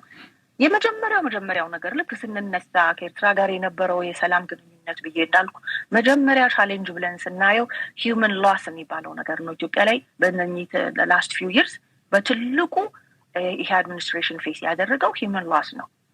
በተለይ ትግራይ ላይ የነበረው ጦርነት ማይካድ ልንፍቀው ማንችለው በሂስትሪ የሚቀመጥ ብዙ ላይፍ የታጣበት ብዙ ህይወት የታጣበት ትልቅ ቻሌንጅ ፌስ ያደረገው አገሩ ብዬ የምለው ትግራይ ላይ የነበረው ጦርነት ነው። እንግዲህ ዛሬ እንደዚህ ነው ለምን ሆነ እንዴት ሆነ የሚለው ነገር ላይ ሳይሆን የምንገባው ዳሰሳ ነው አይደል ያዝነው። ስለዚህ that was the biggest challenge የመጀመሪያው ትልቅ ቻሌንጅ ፌስ ያደረግነው እንግዲህ ሂውመን ሎስ ነው ብያለሁ። ከዛ ጋር ተከትሎ የመጣው ሂማኒቴሪያን ክራይሲስ አለ። ኢንተርናሽናሊ ያመጣው ችግር ነበረ። በኢንተርናሽናል ፎረሞች ውስጥ በኢንተርናሽናል ኢኒሺቲቮች ውስጥ የኢትዮጵያን ህልውና የኢትዮጵያን ሶቨሬንቲ ሊነቀንቅ የተነሳ ነገር እስኪመጣ ድረስ እኛን እንግዲህ ደግሞ በተለይ ውጭ ያለነውን በጣም በብዙ ያሰለፈ በጣም በብዙ ያስነሳ የኢትዮጵያን ናሽናሊዝም የሚነካ ነገር የኢትዮጵያን ሶቨሬንቲ የሚነካ ነገር ተብሎ ብዙ ያናጋ ብዙ ሁከት የፈጠረ ትልቅ ቻሌንጅ ያየ ነው። እንግዲህ ከዚህ ከሂውመን ሎስ ጋራ አንደኛው ያ ነው። ሌላ ቻሌንጅ በሰፊው ደግሞ ዲቴልም ሳይሆን አሁንም ከፍ አድርጌ ነው የምናገረው ይሄ ኤትኒክ ሴንሽን የሚባለው ነገር የዘር ልዩነት በዘር ክፍፍል የመጣው ኤትኒክ ቴንሽን the biggest challenge ነው ብዬ እላለሁ። እሱ ቻሌንጅ ነው። እንግዲህ እያንዳንዱ ሰው በራሱ መነጽር ሲያየው ምን እንደሚለው ባላቅም ለኔ ግን because የኢትዮጵያ ፌደራሊዝም is ethnic federalism ከዛ ጋር ተያይዞ የመጡ ቻሌንጆች ነበሩ አሉ ስቲል አሉ። ይሄ ምንድነው የሚባለው ኤትኒክ ቴንሽን እንዲጨምር እንዲበዛ እንዲገን ስር እንዲሰድ ሊደረግ ሊኬድበት ሊሮጥበት ለሚገባው ነገር including continuous human loss ይሄ ኤትኒክ ቴንሽን continues to be a challenge። እንግዲህ ቻሌንጆች ነው እየተነጋገርን ያለ ነው። በተለይ ፓኬትስ ኦፍ ኤሪያስ አይደለም እንግዲህ ቻሌንጅ ብለን ከተነጋገርን pockets of areas ለምሳሌ በኦሮሚያ ሪጅን አማራ ሪጅን አፋር እነዚህ ሜጀር የሆኑትን አንኳር ነገሮች ብናይ እነዚህ ኤትኒክ ቴንሽን ናቸው and these are challenges አሁን በፊት የነበሩ አሁንም ያሉ እንግዲህ ወደፊት ምን እናርጋቸው ብለን ደግሞ በኋላ ልንነጋገርበት የሚገባ ነገር እነዚህ ቻሌንጆች ናቸው ብዬላለሁ ኢኮኖሚክ ፕሬሸር ነበረ እንግዲህ ኢትዮጵያ ውስጥ ኢኮኖሚክ ፕሬሸር የሌለበት ጊዜ ለማሰብ ትንሽ ይቸግራል ግን አሁን ይሄ አድሚኒስትሬሽን ከኮቪድ-19 ጀምሮ ከጦርነት ጨምሮ ከተለያየ ከነዚህ ነገሮች ጋር ደግሞ በተለይ አሁን ምን እንነጋገራቸው ከጦርነቱ ከዚህ ከኤትኒክ ቴንሽኑ ከተለያዩ ቻሌንጆች ጋር ተያይዞ ኢንተርናሽናል የሆነ ደግሞ ፕሬሸር ፌስ አድርጓል የተለያዩ ሳንክሽኖች ነበሩ አገሪቱን ኢኮኖሚክሊ የጎዳ እነዚህ ነገሮች ችግር ነበራቸው ቻሌንጆችም ነበሩ and they continue to be አንዳንዶቹን ኦቨርካም አድርጓል በጣም በሚገርም ሁኔታ እንዴት ነው የሚሆነው እንዴት ሊታለፍ ነው የሚባሉ ቻሌንጆችን ኢትዮጵያ እንደ አገር እንደ ህዝብ አልፋለች ኢንክሉዲንግ ኢንተርናሽናሊ ያላትን ይገስጻ ይሄ ምንድነው አማርኛው ይሄ ገጽታ ነው የሚባለው ገጽታ ከሚያጠለሽ ነገር በጣም በብዙ ነገር አልፎ ስቲል ኢትዮጵያ ሶቨረንቲውን ይዞ እንዳገር አለ ያ ውስጣችን ያለው ውስጣዊ ችግራችን እንዳለ ሆኖ ማለት ነው ኦኬ ኢኮኖሚክ ፕሬሸር በሚገርም ሁኔታ አሁንም አለ በፊትም ነበር እንግዲህ ሜጀር የሆኑትን ነገሮች ነው ማነሳው ጦርነት ኮቪድ ኢንተርናሽናል ፕሬሸር በተለያዩ ምክንያቶች ኦኬ አንኤምፕሎይመንት በጣም በትልቁ እንደሆነ ይናገራል አሁን ያሉ ሪሰርቾች ስናይ unemployment rate is pretty high ኢንፍሌሽኑ በሚገርም ሁኔታ በጣም ህዝቡን ያስጨነቀ ነገር ቢኖርና ቻሌንጅ ነው ብለን ልንገልጸው የሚገባ ነገር ቢኖር አንዱ ምንድነው ኢንፍሌሽን ነው የዋጋ መናር የኑሮ መወደድ ፕራይስ ኢንዴክስ የሚባለውን ነገር ለመያዝ ለመግዛት ለመግታት አለመቻል እዛ አካባቢ ላይ እንግዲህ ኢኮኖሚክ የሆኑት ነገሮችን ስንመለከት ቻሌንጆች እነዚህ ሆነዋል ሰው ኑሮ በጣም ኑሮበታል የቤት ኪራይ በጣም ውድ ነው ምግብ ይሄን ያክል ደረሰ ምናምን የሚባለው ነገር ስናይ አንደኛ ከገንዘብ ቫልዩ መውረድ ጀምሮ የኑሮ መናር አብሮ ያልሄደ ነገር ሆኖ ቻሌንጅ እንደሆነ ነው እኔ የምረዳው በትንንሹ ነው የምናገረው ብያለሁ እንግዲህ እንዳልደጋግመው ከዛ ውጪ ሶሻል ሚዲያን አስከትሎ የመጣው ቻሌንጅ ለመግለጽ ትንሽ ያስቸግራል it's very compounded ሶሻል ሚዲያ በጦርነቱም ጊዜ ይሁን በኮቪድም ጊዜ ይሁን አሁን ይሄ ኤትኒክ ቴንሽን አለ ኤትኒክ ፎልአውት አለ የምንለው ነገር ስንመለከት ያከበደ ያከረረ ያለውን ገጽታ ዲፌስ ያደረገ ያለ the biggest challenge አሁንም ሶሻል ሚዲያ ነው ሶሻል ሚዲያን አጠቃቀም politics in social media እኛ የተለማመድነው ነገር አይደለም ምንድነው ይሄ propaganda in social media ገና እየተገባ ያለበት ነገር ነው ምክንያቱም first of all ለፖለቲካም ይሁን ለተለያየ ነገር የነበረው participation ከድሮ የተለየ ነው social media has created an opportunity ወይም ፎረም ፈጠረ አይደለ ጥሩ ነው እሱ ለፖዚቲቭ ለሆነ አስፈላጊ ለሆነ ዲሰንት ፐብሊክ ለሆነ ዲስኮርስ ለሚያስፈልግ ነገር ሁሉ ሶሻል ሚዲያ መገኘቱ እኔ ከሱ ጋር ችግር የለብኝም because we all use it ሁላችንም እንጠቀምበታለን አጠቃቀሙ ላይ ግን I think as a system እንደ ሀገርም እንደ ሲስተምም እንደ ሰውም እንደ ህዝብም ሶሻል ሚዲያ በራሱ የፈጠረው ችግር አለ መልኩ ምን ይመስላል ውሎ የት ጋር ነው የትኛው ነው ትክክል ያልሆነው እዚህ ጋር ለምን ዝምታ አለ እዚህ ጋር ለምን ጩኸት በዛ እዚህ ጋር ምንድነው ያለው እዛ ጋር በቃ እንዴት ነው completely defaced የሆነ ኢሜጅስ ከሚፈጠር ደረጃ ድረስ ሶሻል ሚዲያ ችግር ፈጥሯል that is a challenge እንግዲህ ይሄ ሶሻል ሚዲያው ከመምጣቱ ሶሻል ሚዲያ አጠቃቀም ከመጀመሩ ሶሻል ሚዲያ ውስጥ ጥልቅ ብሎ ከመግባቱ and ሶሻል ሚዲያ በኢትሰልፍ ደግሞ ይዞት ከመጣው ነገር ጋራ ተዳብሎ የፈጠረው ነገር ነው ይሄ ለኛ ሀገር ብቻ አይደለም ማንኛውም ሀገር ፌስ ያደረገው ነው በሰለጠነው ሀገር እንኖራለን የሚባለው የሶሻል ሚዲያ ቻሌንጅ አለ። ወጣቱ ደረጃ፣ በልጆች ደረጃ፣ በፖለቲካው፣ በኢኮኖሚው፣ በሁሉም ዘርፍ ስንመለከተው ሶሻል ሚዲያ ለሌላው ለሀገር ሁሉ ቻሌንጅ እንደሆነ ለኛም ሀገር ኢንክሉዲንግ ዲስ አድሚኒስትሬሽን ቻሌንጅ ነው ብዬ እላለሁኝ። ከዛ ከቻሌንጆቹ መካከል አንድ ነገር ቶሎ ጠቅልልና ወደዛኛው እንዲሄድ ኢንተርናሽናል ሪሌሽንስ ላይ ቻሌንጅ ገጥሞታል አይደለም? እንግዲህ የኢትዮጵያ ህልውና የኢትዮጵያ ናሽናሊቲ ይሄ ምንድነው የሚባለው ህዝባዊነትን ወይንም ደግሞ የኢትዮጵያን ህልውና እስከሚነካና እስከሚቆጠቁጥ ድረስ እየደረሰ ሰዎችን በአንድ መንገድ አንድ ያደረገ በኋላ ግን ሰምዋት ደግሞ ፖላራይዝ ያደረገ ነገር ውስጥ እስኪገባ ድረስ ኢንተርናሽናል ሪሌሽንስ ቻሌንጅ ነበረው። እንግዲህ እና በዚህ በውጪ በአንዳንድ ነገር የተሳተፍነው ሰዎች እሱን አይተናል ብዬ ማለት እችላለሁኝ። ኢንተርናሽናል ሪሌሽንስ ላይ ቻሌንጅ ገጥሞታል። ምክንያቱም ቅድም እንዳልኩት ሶሻል ሚዲያው ያለው ኢኮኖሚ፣ ጦርነት፣ human rights violations ምንድነው ይሄ humanitarian crisis እነዛ ነገሮች ሁሉ ተደምሮ በትልቁ ማነቆ ሆነው የነበሩት ኢኮኖሚክሊም ፖለቲካሊም ኢንክሉዲንግ የኢትዮጵያን ማንነት ለመንካት እስኪደርስ ድረስ ያደረሰ ደግሞ ኢንተርናሽናል ሪሌሽን ላይ ቻሌንጅ እንደገጠመው አይተናል።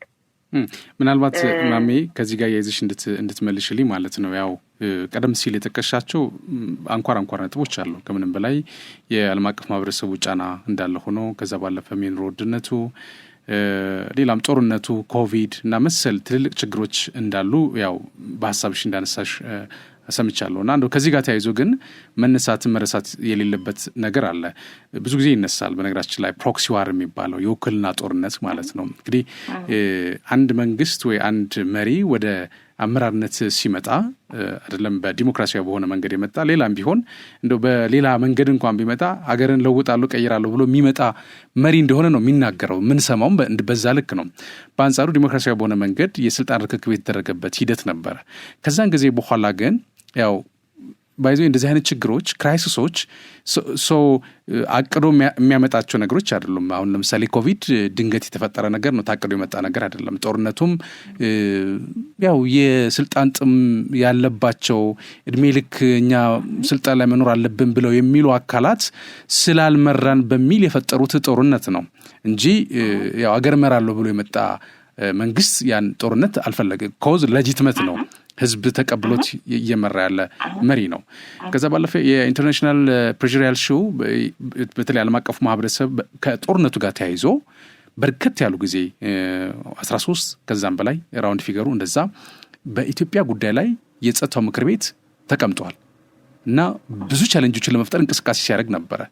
እነዚህ ነገሮች በብዙ መንገድ ከፕሮክሲ ዋር ጋር ይገናኛሉ የሚሉ እሳቤዎች አሉ ናቸውም በተለያየ መንገድ ስናያቸው ማለት ነው። በማሚያ ረዳድ በእውነት እነዚህ ቻሌንጆች ከየት ወገን የመጡ ናቸው? እንደው ይሄ ውክልና ጦርነት የምንለውስ በእውነት ኢትዮጵያን አልጎዳም ወይ የሚለው ነገር እስኪ እናንሳ እግረ መንገድሽ። ጥሩ እንግዲህ ወደ በኋላው ላይ ስገባ ላነሳቸው የነበሩትን ሀሳቦች ነው አሁን እየተጠየቅኩ ያለ። ፕሮክሲ ዋር ሁላችንም እንግዲህ የተነጋገርንበት ብዙ ያልንበትም ነገር ነው ነበር ወይ? አዎ። ምን ይመስል ነበር? ሪዝኑ ምንድነው? እንግዲህ ኢንደፕት ሰውን ኢንቴንሽን ሙሉ ለሙሉ ባናቅም ኦብቪየስሊ ፖለቲካል ኢንትረስት አለ አይደል? እንዴ ፖለቲካል ኢንትረስት የትም ያለ ነው። ለምሳሌ አሜሪካን ሀገርን ብቻ እንደ ምሳሌ ብንጠቀም አሜሪካን ሀገር የራሱ የሆነ ኢንትረስት አለው፣ የራሱ ፖለቲካል ኢንትረስት አለው። ስለዚህ whoever is አድሚኒስትሬሽኑ ምንም ይሁን ያ ሁሉ ጫና የሚመጣው ከአንድ ነገር ብቻ ተነስቶ ወይም ደግሞ ፌስ ቫልዩ ብቻ ይዞ ሳይሆን ከኢንትረስት ኦፍ አሜሪካ ጋር የተያያዘ እንደነበረ ሁላችንም አይተናል። ብዙዎችን አነጋግረናል፣ በብዙ ስብሰባዎች ተቀምጠናል። አሜሪካን ሀገር የራሱ ኢንትረስት አለው። አሁን እንደ ምሳሌ ነው አሜሪካን ሀገርን ማነሳው። ኤቭሪባዲ ኤልስ ሃዝ ዴር ኢንትረስት አይደል እንዴ? ኢንትረስቱን ከመጠበቅ የተነሳ ኢንትረስቱን የአሜሪካን ሀገር ኢንትረስት ካልሆነ በዚህና በዛ ፕሬሸር አድርጎ የራሱን ኢንትረስት የማስጠበቅ ኢንትረስት እንዳለ አይተናል። እኔ የስሚም ሳይሆን ቁጭ ብለን ስንነጋገር የሰማናቸው የተጠየቅናቸውና መልስ የሰጠንባቸው ኦኬዥኖች ነበሩ። what is the interest of America? የዚህ ሀገር interest እና የነበረን ምላሽኛ it's not about the interest of America, it's about የሀገራችን ህልውና የኢትዮጵያ sovereignty first and foremost. ከዛ በኋላ እኮ ነው እንግዲህ ወደ ሌላው ነገር ስንገባ ነው የወንበሩ ግር እየወለቀ የመጣው እንጂ መጀመሪያ ላይ ሁላችንም በዚህ ነገር ውስጥ ስንገባ it was all about the sovereignty of Ethiopia. ማንነትና ይሄ ፕሮክሲ ዋር የሚባለው obviously በተለያየ መንገድ mainly political interest የሌለው ሀገር የለም አይደል እንዴ? አሁንም በተለያዩ ሀገሮች ውስጥ የምንመለከተው በተለያዩ አህጉራት የምንመለከተው ኢኮኖሚ ይሁን ፖለቲክስ ይሁን whatever the reason may be ሁል ጊዜ አንድ ሀገር የራሱን ኢንትረስት ጠብቆ ነው ቢሰጥም ቢነሳም ቢያደርግም ባያደርግም ቢያስጨንቅም ቢደግፍም there is always an interest የሌለው ሀገር የሆነ ነገር ብቻ በቃ እኔ ጥሩ ማድረግ ፈልጌ ነው ብሎ ብቻ አንድ ነገር አያደርግም። ይሄንን ድሮ ጀምሮ ስንነጋገረው ነበር። ምንድነው የሚባለው if I give you this then you ask me this የሚባል ነገር አለ አይደለም? አንድ ክንድ ብሰጥ አንድ ክርን ብሰጥ ነው አንድ ክንድ ብሰጥ አንድ ማይል ተጠየቅኩኝ አይነት ነገርና እነዚህ ነገሮች ነበሩ definitely በጣም አስጨናቂዎች ነበሩ። አሁን የሀገሪቱን ኢኮኖሚ ማነቆ ውስጥ አስገብተዋል። ከዛ ውስጥ ለመውጣት ስቲል እየተፈራገጠች ነው ሀገሪቱ I think so ምክንያቱም ያለ ጉዳት አላለፈም ያ ነገር በብዙ ነገሮች አሁን የተወሰነች ደቂቃ ስላለን ነው ዲቴል ውስጥ ማልገባው እንጂ የነበሩት ሳንክሽኖች ይመጡት ነገሮች ኢኮኖሚውን በመጉዳት ወይም ደግሞ አስጨንቆ በማያዝ ለማንበርከክ የተሞከሩባቸው ብዙ አይነት ሁኔታዎችና ሂደቶች አይተናል። ያ እነሱ ቻሌንጆች ናቸው። እንግዲህ ዛሬ ያወራን ያለነው በምን መንገድ ታለፈ ምን ይመስል ነበር የሚለው ንቂታ ነው ለመነካካትን መሞከር ያለውና ቻሌንጆቹን እየተነጋገርን እያለ ያስ እሱ በትክክል ቻሌንጅ ነበረ ማለት ይሄ ምንድነው ትልቁ አሳ ትንሹን አሳ ለማዋጥ የመነሳት አይነት ነገር ግን ቀላል ነገር አልነበረም። ቀላል ማለፍ አልታለፈም። ኢንተርናሽናሊ በነበረው ነገር በዩኤስ ብቻ ሳይሆን in Europe in UK የትም ቦታ ቢሆን የነበሩትን ምንድነው የሚባለው ይሄ ፐብሊክ ዲፕሎማሲ እውነት ለመናገር ገትረው ይዘው በብዙ ነገር ያለፉ ብዙ ሰዎች አሉ። በጣም ብዙ ሰዎች ድምጻቸውን ያሰሙ ድምጻቸውን ሳያሰሙ እዚህ ጋር ነኝ ሳይሉ ብዙ የቆሙ ሰዎች አሉ በውጭም ይሁን በውስጥም ይሁን። እነሱ ነገሮች በቀላሉ የሚታለፉ አይደሉም። ብዙ ሰው ዋጋ ከፍሏል። አሁን ዋጋ ከፍሏል። ብዙ ሰው በኋላ ላይ የሆነ መለያየት ውስጥ አምጥቷል። ዋጋ አስከፍሏል። እንዲህ ጨርሰናል እሱን ስራ አልጨረስንም። አሁን ሁሉ ነገር ጥሩ ሆኗል አልሆነምና በዚህ ሴግዌይ ላይ እስቲ በዚህ ሁሉ ነገር ተጀምሮ ይሄ ሁሉ ጥሩ ነው የሚባለው ነገር ጋር ሁሉ የሚወጋ ነገር እንደነበረ ነው የምናያለው። ጥሩ ነው የተባለው ነገር ብቻ አይደለም የሚታየው። ጥሩ የተባለው ነገር አብሮ የሚቆጠቁጥም ነገር እንደነበረው ነው የማየው። ላይክ ጥሩ ነገር አለ፣ መጥፎ ነገር አለ። መጥፎ ነገር ሲኖር ጥሩ አይጣልም። you know like ምንድነው የሚባለው don't throw away the baby with the water ይላሉ። ልጁን ከውሃ ጋር አውጥታችሁ አትጣሉ ይባላል። ሶ እዛ ጋር ነው ጥንቃቄ ላደርግ እየፈለኩ ያለው። ጥሩ ነገር አለ ነበረ ይኖራል። ከጥሩ ነገሮች ጋር ደግሞ ቻሌንጆች ይኖራሉ፣ ይቀጥላል። ስለዚህ the biggest thing አሁን ወደ እስቲ እንግዲህ ከዚህ በኋላ ምን ቢሆን ይሻላል የሚለውን መስታወት ፊቴ ቁጭ አደረገው።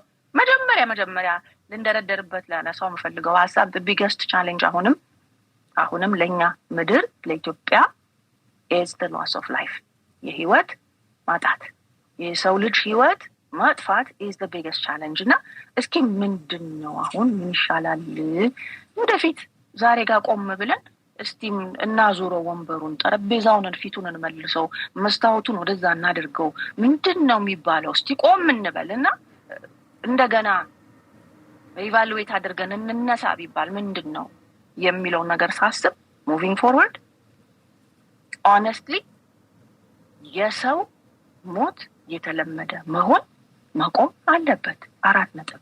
እኔ እንግዲህ ዛሬ በማሜ መነጽር ነው አይደለም የተጠየቅኩት this is me እኔ ጥሩ ነገሮች አሉ አስፈላጊዎች ናቸው መደረግ አለባቸው። ኢኮኖሚክ ዲቨሎፕመንት ነው የተማርኩት ያጠናሁት 20 ምናምን አመት ይሰራሁበት I understand እነሱ ነገሮች በሙሉ ግን the value of life cannot be compared with this other thing በነገርሽ ላይ ትክክል ነሽ ማሜ። ይሄ የማንም ሰው ጥያቄ ነው በነገራችን ላይ ማለት መኖራችንም እኮ ትልቁ ትርጉም ሰላማችን ተጠብቆ ቢያንስ በተሰጠን እድሜ ለሀገራችንም ለወገናችን የሆነ ነገር አድርገን ለማለፍ ነው እንጂ ሌላ የተለየ ተልእኮም የለንም። ስንመጣ መወለድ ቋንቋ ነው የሚባልም አንድም እሱ ነው። ግን ከዚህ ጋር ተያይዞ መረሳት የሌለባቸው ጉዳዮች አሉ። ምናልባት እኔ ምክንያቱም እሱን ካላየን አሁን ለምናስቀምጠው የመፍትሄ ሀሳብ ትንሽ ፈተና ሊሆንብን ስለሚችል ማለት ነው። ኮዝ ችግሩን በደንብ አይደንቲፋይ ካላደረግነው አስቸጋሪ ሊሆን ስለሚችል ለምሳሌ ጦርነቱን አንስተናል ቅድም።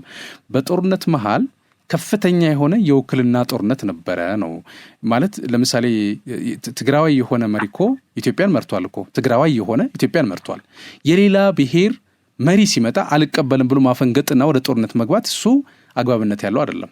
ይህ ደግሞ የሆነው ምናልባት በትግራዋይ ብቻ ወይ ደግሞ ትግራይ ክልል ባሉት የህወሓት አመራሮች ብቻ ሳይሆን የሌሎች አካላት ኢንትረስትም እንደነበረ ማሳያ ነው። በጣም ትልቁ ማሳያ በማስረጃ የሚተያዘ ስለሆነ ማሜ ማለት ልብ እንድትይልኝና በዛ ጉዳይ ላይ ሀሳብ እንድትሰጪ ስለፈለግኩ ነው። ለምሳሌ ሳማንታ ፓወር ወይ ደግሞ የሳይድን ዳይሬክተር የነበረችው ሳማንታ ፓወር በተለያየ አጋጣሚ ፕሮ ህዝብ መሆኗን ስትናገር ትሰማለች። ምክንያቱም የዩኤስአይድም አንድም የዩኤስአይድ ዋናው አልቲሜት ጎል የተቸገሩ ሰዎችን መርዳት እንደመሆኑ ከዚህ ተነስተሽ ቢያንስ የዩኤስአይዲ ዋና ዳይሬክተር ምን ልታስብ እንደምችል ማሰብ ትችላለሽ። በአንጻሩ ግን ዩኤስአይዲ ለእርዳታ የሚጠቀምበትን ብስኩት ለእርዳታ የሚጠቀምበትን የተለያየ የምግብ አይነቶች በጦርነት ውስጥ ከተሳተፉ ለዛውም አጌነስት ኢትዮጵያ ከቆሙ ሰዎች መሃል ሲገኝ ምንድን ነው እንደምታው ነው። ያ ማለት አሜሪካ ኢንትራፕት አድርጋለች ማለት ነው። በዛን ሰዓት በዛ ጦርነት ላይ የአሜሪካ ኢንትረስት ለማራመድ እንቅስቃሴ አድርጋ ነበር ማለት ነው። የአሜሪካ የዩኤስአይድ ምርት የሆነ ምግብ በህወሓት ሰዎች እጅ ተገኝቶ ነበር። ይሄ ከተማረከው ነው እየነገርኩሽ ያለሁት ማለት ነው። እሱ ብቻ አይደለም። ለምሳሌ ከኑሮ ውድነት ጋር ማንስተን ነበረ። የኑሮ ውድነቱ አብዛኛው ነጋዴ ምናልባት በቀደመው በኢህአዴግ ሲመራ በነበረበት ጊዜ ራሱን የቻለ ስትራክቸር ነበረው፣ መዋቅር ነበረው ማለት በአንድ ሴንትራላይዝ የሚደረግ መዋቅር ነበረ። ያ መዋቅር ኢሚዲየትሊ ዶክተር አብይ አህመድ ወደ ስልጣን ከመጡ በኋላ በጦርነት ጀምረዋል። በዚህኛውም በኑሮ ውድነቱም እንደዚሁ ህዝብን ማስመረር ስላለ ግዴታም ስለሆነ ያው ደጋፊው እንድታገኝ ህዝብን ማስመረር አለብሽ። ኑሮ ውድነቱ እዚህ ደረጃ ላይ ደርሷል፣ ሰው እንዴት መኖር ይችላልኝ የሚል ጥያቄዎች እንዲነሱ የማድረግ ሴራም ነበረ። እዚህ አዲስ አበባ ያሉ ነጋዴዎች እንኳን በዛን ሰዓት በጣም በርከት ያሉ ሰዎች በጣም ትልቅ የሚባል ኮንስፒሬሲ ውስጥ ገብተው በሀገራቸው ህዝብ ላይ የጭካኔ ጥግ ሲያሳዩ የነበረበት ሂደት አይተናል። ያ ማለት ለኑሮ ውድነቱ ምክንያት ማን ነበረ? ይሄው እነዚህ የፕሮክሲ ዋር ሰዎች የምንላቸው የውክልና ጦርነቱን የሚያራምዱ ሲንቀሳቀሱ የነበሩ ሰዎች ናቸው። የአውሮፓ ህብረትም ብቲ በዛን ሰዓት ከፍተኛ የሆነ ጫና ሲያደርግ ነበር። ያ የሆነበት ምክንያት እዛ ያለው ዲያስፖራ ማህበረሰብ መጀመሪያ አካባቢ ስትናገሪ እንደነበረው በተለያየ አንግል የተለያየ እሳቤ እንዲይዝ ያደረገ ሁናቴ ተፈጥሮ ነበረ። የዲያስፖራ ማህበረሰብ እንደው ሀገሬን ብሎ የሚል ሰው እኔ ማንም ሰው በእርግጥ ጥሩ የዲያስፖራ ማህበረሰብ አንቺን ጨምሮ እንዳሉ አውቃለሁኝ፣ ለሀገራቸው የሚተጉ እንዳሉ አውቃለሁኝ። ግን ደግሞ ጸረ ሀገር የቆመ ነበረ። ጸረ ሀገር ቆሞ በኢትዮጵያ ላይ ከፍተኛ የሆነ ጫና እንዲፈጠር ሲንቀሳቀስ የነበረ አካል ነበር። ይሄ መንግስት ምንድነው ማድረግ ያለበት? እውነት ለመናገር ማለት መልማት ይፈልጋል፣ ማደግ ይፈልጋል፣ የህዝቡን ኑሮ መለወጥ ይፈልጋል። ምናልባት አሁን የምታያቸው ነገሮችም በነገራችን ላይ ቀላል ሊመስሉ ይችላሉ። ስንዴ ኤክስፖርት ማድረግ ተጀምሯል። ከኒ ቢሊቭ ዚስ አሁን ይሄ በዚህ ሰዓት ይሄ መሆን የሚችል ይመስለን ነበር። እንኳን በጦርነት ውስጥ አልፈን ስንዴ ብቻ አይደለም። እነዚህ አፋርና ሶማሌ ክልል ያው በተደጋጋሚ ሰምተሽ ሊሆን ይችላል። በቀደመው አጠራር አጋር ተብሎ ነው የሚጠሩት። ሌሎችም ክልሎች አሉ፣ ቤንሻንጉል፣ ጋምቤላ። እነዚህ ታዳጊ ክልል የሚል አጀክቲቭ ተሰጥቷቸው ነበር ሲሰሩ የነበረው። አዲስ ታይም ታዳጊ ሳይሆን እንደ ማንኛውም ክልል መስራት መልማት መቀየር የሚችል ክልል መሆኑን በተግባር ያሳየበት ሂደት እያየን መጥተናል ማለት ነው። በከባድ ቻሌንጅ ውስጥ እየታለፈ ያለው ነገር ምናልባት እሱንም አንደርስታንድ ማድረግ ስላለብን መፍትሄውን ስናመጣው ይሄ ፕሮክሲ ዋር እስካለ ድረስ ግብጽ ማታርፍ ከሆነ ኤርትራ ማያርፍ ከሆነ እዚህ ያለው የውስጥ ባንዳ ማያርፍ ከሆነ ምናልባት ነገ ወዲያ እነዚህ አሁን የምናያቸው ችግሮችን ስለመቆማቸው እርግጠኛ አይደለሁም።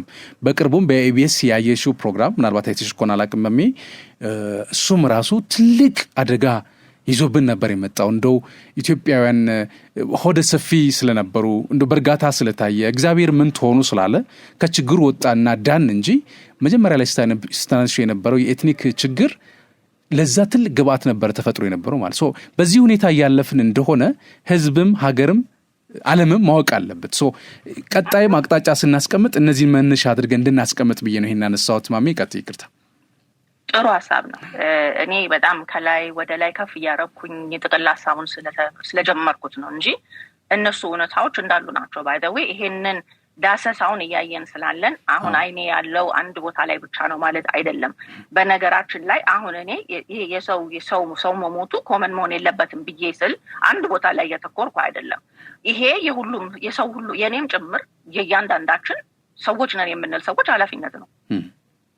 ኃላፊነት ነው። ይሄን መረዳት አለብን። ኦኬ፣ ይሄን ማወቅ አለብን። ማለት እኔ ወጥቼ ለማደርገው ነገር እኔ ራሴ ኃላፊ ነኝ አይደል እንዴ?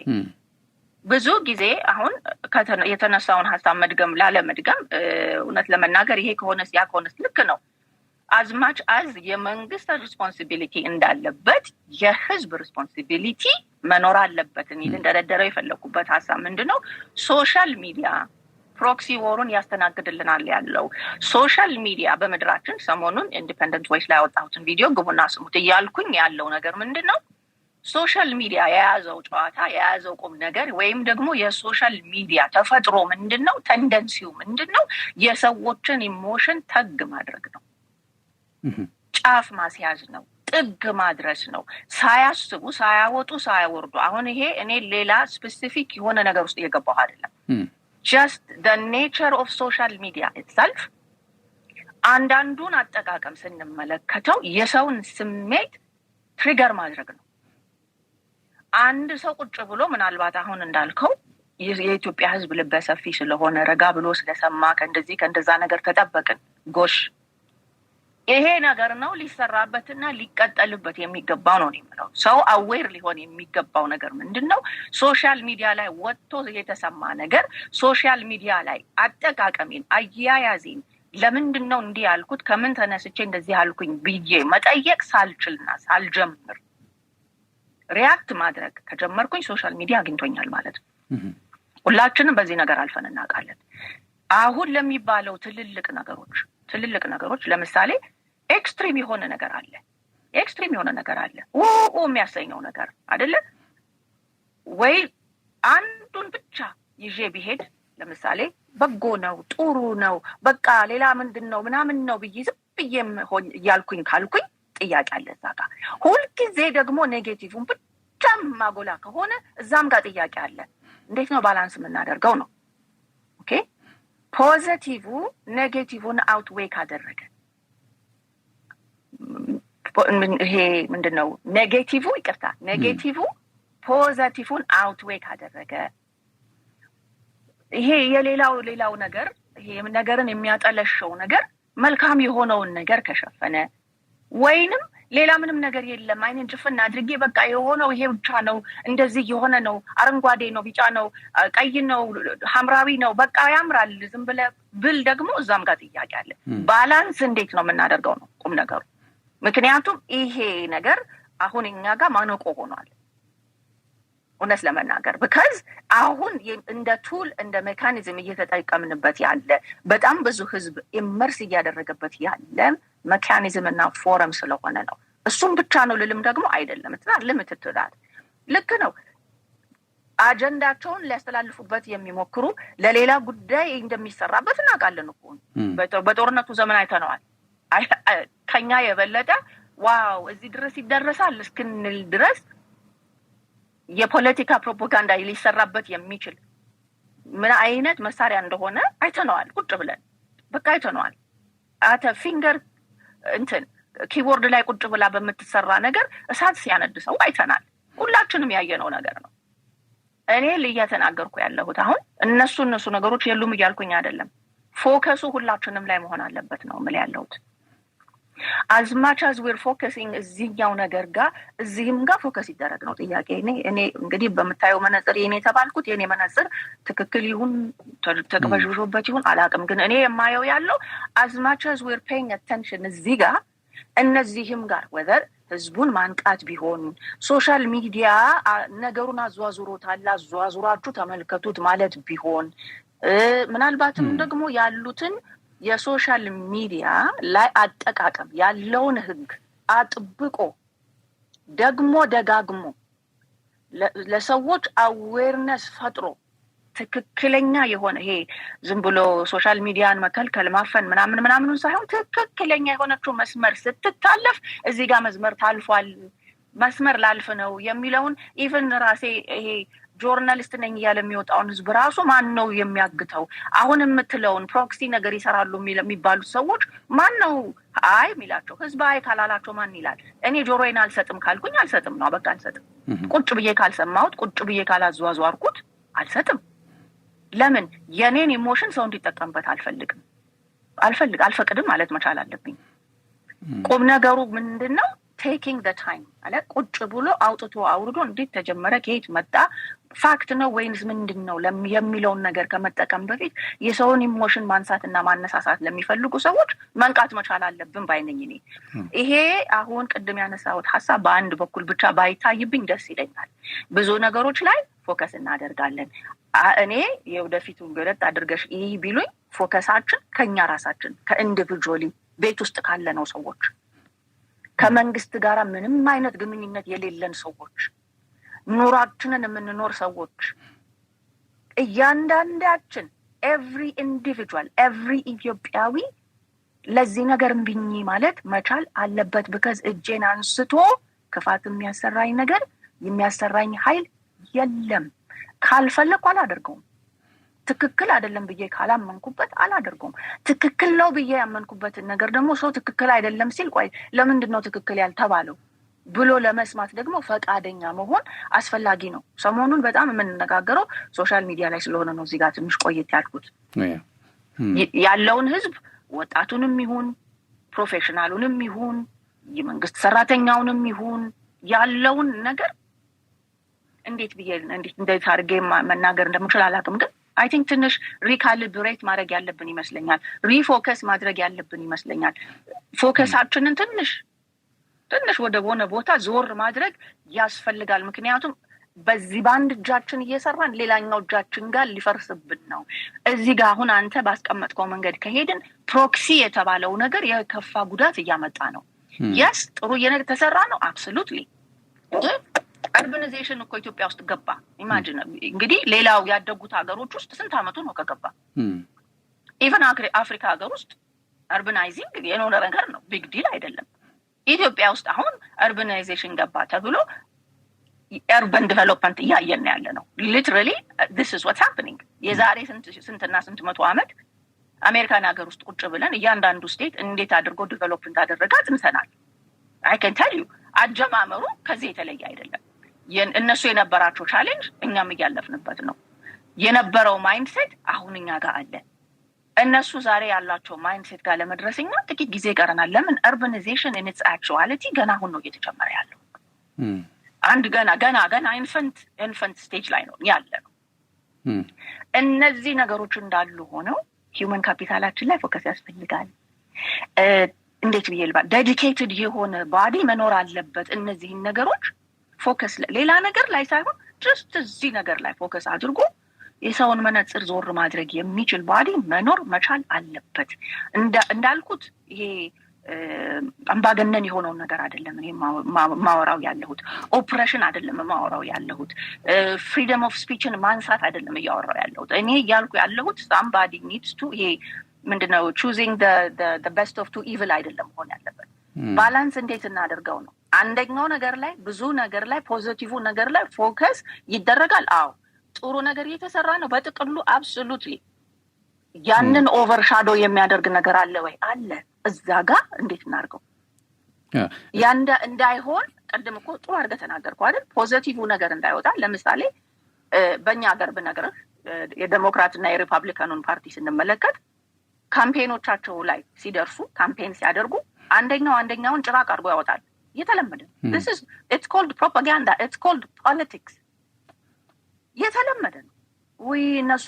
ቆንጆ ነበሩ ግን አሁን እነሱ አረፍ ይበሉና እኛን ምረጡን አይደለም የሚባለው አይደለም in millions and millions and millions and millions ገንዘብ አፍስሰው የራሳቸውን ነገር አጉልተው የሌላኛውን ነገር የማሳነስ ባህሪ ፖለቲካ ውስጥ አለ welcome to politics that's called propaganda መጨረሻ ላይም ሲሸነፉ ያው ያን ያክል ወጪም ቢያወጡ አሜን ብለው ይቀበላሉ አይደለም that's it ኤግዛክትሊ ያን ነው ያጣነው እኛ ልልሽ ፈልጌ ነው ሐሳብ ያ ነው እሱ ነው እኛ አሁን የሚያስፈልገን ፎከስ ምንድነው ይሄ ፖለቲካል ፕሉራሊዝም የሚባል ነገር አለ መቀበል በቃ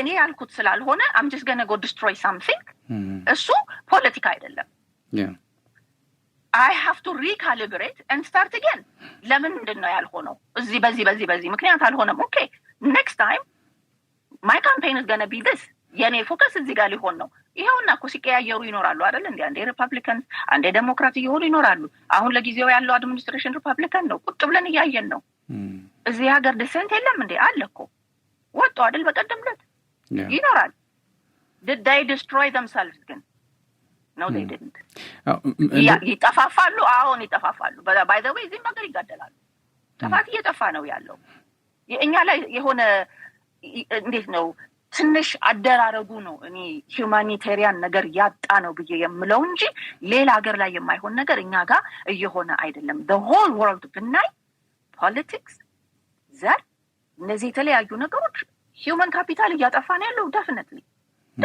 aware እንደሆነ ነው ያልኩ አለሁት እኔ እንጂ እነዚህ ፕሮክሲ ነገሮች የሉም አጀንዳ ያላቸው ሰዎች አይጠቀሙበትም እያልኩ አይደለም 100% አሉ እኛ ግን ሰውን እናንቃው የሰውን አይምሮ እይታውን እንመልሰው እኔ as a person as an individual እያንዳንዳችን እምቢ ለምን አካሄዱ በዚህ አይደለም ልክ ነው ዲስኮርስ ያለ ነው ዲስኮርስ ይኖራል ፖለቲካል ዲሰንት ይኖራል ሰው ባልተመቸውና ባልሆነለት ነገር ራይት ተነክቷል በሚለው ነገር ላይ ዲሰንት የተለመደ ነው የትም ሀገር አለ ይቀጥላል አደራረጉ ግን እዛ ላይ ነው ፎከስ ማድረግ ያለበት ምን እያደረኩ ነው እንዴት እያደረኩት ነው የሚለው ነገር ላይ I think ከሌላው ዓለም መማር ይኖርብን ይሆናል እኔ ወጥቼ ሌላ ነገር ስላደረኩኝ አይደለም የኔ ዲሰንት ሰክሰስፉል የሚሆነው የኔ ፖይንት ወይም ደግሞ አይደለም ብዬ የማነሳው ይሄ ነገር ግባቱ ምንድነው እንዴት አድርጌ ነው ዛጋ ማደርሰው at any cost regardless of human loss ጥያቄ ዛጋ ነው ያለው ይቅርታ እንግዲህ ብዙ ተናገርኩ አይ ጥሩ ነው ያነሳነው እንደውም ጥሩ ምሳሌ ያነሳሽልኝ ያው የአሜሪካውን የምርጫ ሂደት ከካምፔን ጀምሮ እስከ መጨረሻው ውጤት ያለውን ፕሮሰስ ያው ሁላችንም እናቀው በነገራችን ላይ ያው የሁሉንም ሀገራት እድል ስለሚወስን የአሜሪካ ምርጫ ነው የተመለከተና ከዛ አንፃር ጥሩ ምሳሌ አንስተናል አሁን ባለው ሁኔታ እንግዲህ ያንን ወደ ኢትዮጵያ ለማምጣት ያው ጥረቶች አሉ በነገራችን ላይ የፖለቲካ ምህዳር ሰፋ ማለት ሐሳብን ወደፊት እናምጣና ሐሳብ ያሸንፍ ነው በቃ ያንተ ሩየት ዓለም ከኔ የተሻለ ከሆነ የኔ ሩየት ዓለም የተሻለ ነው ብለ ፐርሲው ያድርግ ነው አሳምን ህዝቡን አሳውቅ ነው የተባለውና እንደዚህ አይነት አጋጣሚዎች የተፈጠሩ መጥቷል እሱ ብቻ አይደለም በነገራችን ላይ አሁን በመንግስት የሥራ መዋቅር ላይ የተለያዩ ፖለቲካ ፓርቲዎች አመራሮች ተወካዮች አሉ ከነሪቱ ዓለማቸው ግን ደግሞ ለህዝብ ይጠቅማል ስለተባለ ሐሳባቸው ህዝብ ከመንግስት መዋቅር ገብተው የመንግስት የሥራ አካል ሆነው ህዝባቸውን ያገለግሉ ያሉ የተለያዩ ፖለቲካ ፓርቲዎች አሉ ኢቭን በሪዮት ዓለም በጣም ፖላራይዝ ሆነው የሚሰሩ ማለት ነው የነሱ ፍልስፍና ሌላ ሆኖ ሲያበቃ የመንግስት አሁን ያለው ሌጂቲሜት የሆነው መንግስት ፍልስፍናው ሌላ ሆኖ ሲያበቃ ግን ደግሞ በህዝብና በአገር ጉዳይ አንድ መሆን አለብን በሚል እየሰሩ የመጡበት ሂደት አለ በጣም ጥሩ ነው እሱን የለመድነው ከሄድ እንዳልሽው አርባናይዜሽንም እየሰፋ መጥቷል እንዳልሽው እርሾ ነው ኦፍ ኮርስ ከዚህ በኋላ ግን ያደገ እንደሚሄድ የሚያሳዩ ነገሮች አሉ ምክንያቱም በርከት ያለው ዓለም አቀፍ ማህበረሰብ በተለይ ደግሞ አመራሮች ትናንትን በነበረን ውይይት አነስቼ ነበር የተለያዩ አፍሪካ መሪዎች ባለፈው እዚህ አፍሪካ ህብረት ጉባኤ በነበረበት ሰዓት ጎብኝተዋል አይተዋል በጣም ተደንቀዋል እንደውም አዲስ ነገር እንደሆነባቸው አንዳንዶች ሲናገሩ የሰማሁት ማለት ነውና ይሄንን አጠናክሮ በመቀጠል ምናልባት የኢትዮጵያን መጻኢ ዕድል ወደ ተሻለ ደረጃ ማድረስ የሚቻልበት ዕድል እንዳለ አመለካቸውን ነገሮች አሉ ቅድም ስለ ፍሪደም ኦፍ ስፒች አነስተናል ካሊብሬት ይደረግ ያልሽው እኔ ፐርሰናሊ እኔ በጣም ትክክለኛ ጥያቄ ነው ብዬ አምናለሁኝ ግን በፕሪንሲፕል ደረጃ ደግሞ ምንድነው መደረግ ያለበትን ሐሳቦች ማንሳት ስላለብን ነው መርህያው የሁሉም ነገር መሰረት ስለሆነ ማለት ነውና በህገ መንግስት በኢትዮጵያ ህገ መንግስት አንቀጽ 27 እና 29 ላይ ስለ ፍሪደም ኦፍ ኤክስፕሬሽን ተቀምጧል ስለ ፍሪደም ኦፍ ፕሬስ ተቀምጧል እንደምንሻ እንዲሆንሽ ምን ይላል anyone has a right to express or to hold his opinion without any interference ይላል ማንኛውም ሰው ሐሳቡን በነጻነት የመግለጽ የመያዝ መብት አለው ያለ ማንም ጣልቃ ገብነት ይላል ግን ደግሞ there are limitations ማለት ነው ይሄን ስንል ኮንሲኩዌንስ የሚያስከትል በተለይ ደግሞ የብሔር ብሔረሰቦችና ህዝቦችን አንድነት የሚያናጋ የሀገሪቱን ብሔራዊ ጥቅም አሳልፎ የሚያሰጥ ጉዳይ ካለ ግን ሪስፖንሲብል መሆን አለብን የተጠያቂነትን ያስከትላል የሚል ሐሳብን ያመጣል እንግዲህ የማህበራዊ ሚዲያ ፍሪደም ኦፍ ኤክስፕሬሽን መሰረት አድርገን ነፃ እናርገው ካል ኮንሲኩዌንስ አለው ያው ያየነው የመጣ ነው ኮንሲኩዌንስ ማለት ነው ችግር አለው ብለሻል ቅድም ኦፍ ዘ ሪከርድ በመናወራበት ሰዓት ራሱ ማህበራዊ ሚዲያ ችግር ይዞ መጥቷል የሚል ነገር ስትናገር ስለሰማሁ ነው አስተካክላለሁኝ ትክክል ካልሆንኩኝ ከዛ ባለፈ ደግሞ ይሄንን እድል ካልሰጠሽው ደግሞ አግነስት ህገ መንግስቱ እንደሆነሽ ተደርጎ ደግሞ የሚቆጠርበት ሁኔታ አለ ኮዝ ህገ መንግስቱ ላይ ከሰፈረ በዛ ልክ ፍሪደም መስጠት አለብሽ የሚል ሐሳብም ስለሚነሳ ማለት ነው ሶ አሁን ባለው የኢትዮጵያውያን ማይንድ ሴት እንደው በአቨሬጅ ያው ኢትዮጵያውያን ሲባሉ የሚመጣ ነገር አለ አይደለም ከዛ አንፃር የማህበራዊ ሚዲያ አጠቃቀማችን ምን ቢሆን ነው ለሀገር የሚጠቅመው ምን ባይሆን ነው የተሻለው የሚለው ነገር ሐሳብ እንድትሰጪ እፈልጋለሁ ማሚ እዚህ ላይ ብዙ ነገር ስታነሽ ስለነበረ ያው እንግዲህ እቺን ሰሞን አንድ ሁለት ቪዲዮ በሱ ላይ ሰርቻለሁ ለዛ ነው ዛጋ ትንሽ ፎከስ ያደረኩትና አንደኛ ይሄ ሶሻል ሚዲያ የሚባለው ራሱ ሲስተሙ በራሱ ይዞ የመጣው ነገር አለ ያ ምንድነው ባህር ነው ልቅቅ ያለ ባህር ነው one of the things in a challenge ያረኩት እንግዲህ የሰራሁት ቪዲዮ ላይ እየተናገርኩ የነበረው ነገር ምንድነው እነሱ ራሳቸው ሶሻል ሚዲያውን ብሎ የፈጠሩት የዚህ የሶሻል ሚዲያ ባለቤቶች ራሳቸው ከተስተዋለ ለምሳሌ በእንግሊዘኛው ወይንም ኮመን በሆነው ፎረም የሚጠቀመው let's say majority of the time እንግሊዘኛ ነው እንግሊዘኛው ላይ የሆነ ነገር እንኳን ገብተህ ስትል ያወርዱልሃል ይሄ ከኮሚኒቲው ህግ ወይንም ካወጣነው ከኛ ከሰጠነው ነገር ተላልፈሃል ብሎ አንድ ሁለት ጊዜ ኮሜንቱን ያወርዳል ሶስተኛ ላይ አካውንቱን ይዘጋልሃል ችግር የለባቸው unfortunately in terms of social media በእኛ ሀገር ደግሞ አማርኛው ይሄ አልጎሪዝሙን በለው ኤአይውን በለው ዛጋ ስላልደረሰ ገና ያ ፍሪደም እኔ ጋር አለ በአማርኛ ነው መጽፈው በአማርኛ ነው የምናገረው ስለዚህ በቋንቋ የፈለገኝ ነገር አደርጋለሁ አሁን የተናገርናቸው ህገ መንግስቱ ላይ የተጻፉ ነገሮች አሉ ማንንም ሰው የራሱን ኦፒኒየን እና ስሜቱን መግለጽ ይችላል አብሶሉትሊ እዚህም ሀገር አለ አይደል እንዴ ፍሪደም ኦፍ ስፒች እኮ ይባላል ፍሪደም ኦፍ ስፒችም ራሱ ሊሚቴሽን አለው ሞክረው እስኪ ወጣና የሆነ ሶሻል ሚዲያ ላይ በእንግሊዘኛ ወጥቶ እኛ የምንለውን ግማሹን የሚናገር ሰው 2 ቀን አያድርም 1 ቀን አያድርም ኮንሲኩዌንስ አለው የሚያመጣው የራሱ ነገር አለው ይሄው ሰሞኑን ቁጭ ብለን የምንሰማው ነገር አለ ከኤለን ማስክ ጋር የተያያዘ የራሳቸው የሆነ ነገር ፌስ እያደረጉ ነው እንደዚህ ነው እንደዛ ነው ብለው የተናገሩ ሰዎች እየሄዱ ልክም እያረጓቸው ነው ምንም ችግር የለባቸውም ምክንያቱም ሲስተሙን አይፒ አለው የት ጋር ተቀምጦ ማምን እንዳለ ማየት ይችላሉ እዚህ ሀገር በተለይ በዚህ ዘመን ሰው ተደብቄ እኖራለሁ ማለት የሚችልም አይመስለኝም in less than 24 hours ያገኟቸዋል እንዴ መብቴ ነው እንዲህ ብዬ ለማለት ይችላል ግን መስመር አላት ማትታለፍ መስመር አለች ቀይ መስመር አለ እኔ ሰውን ትረት ማድረግ ሲጀምር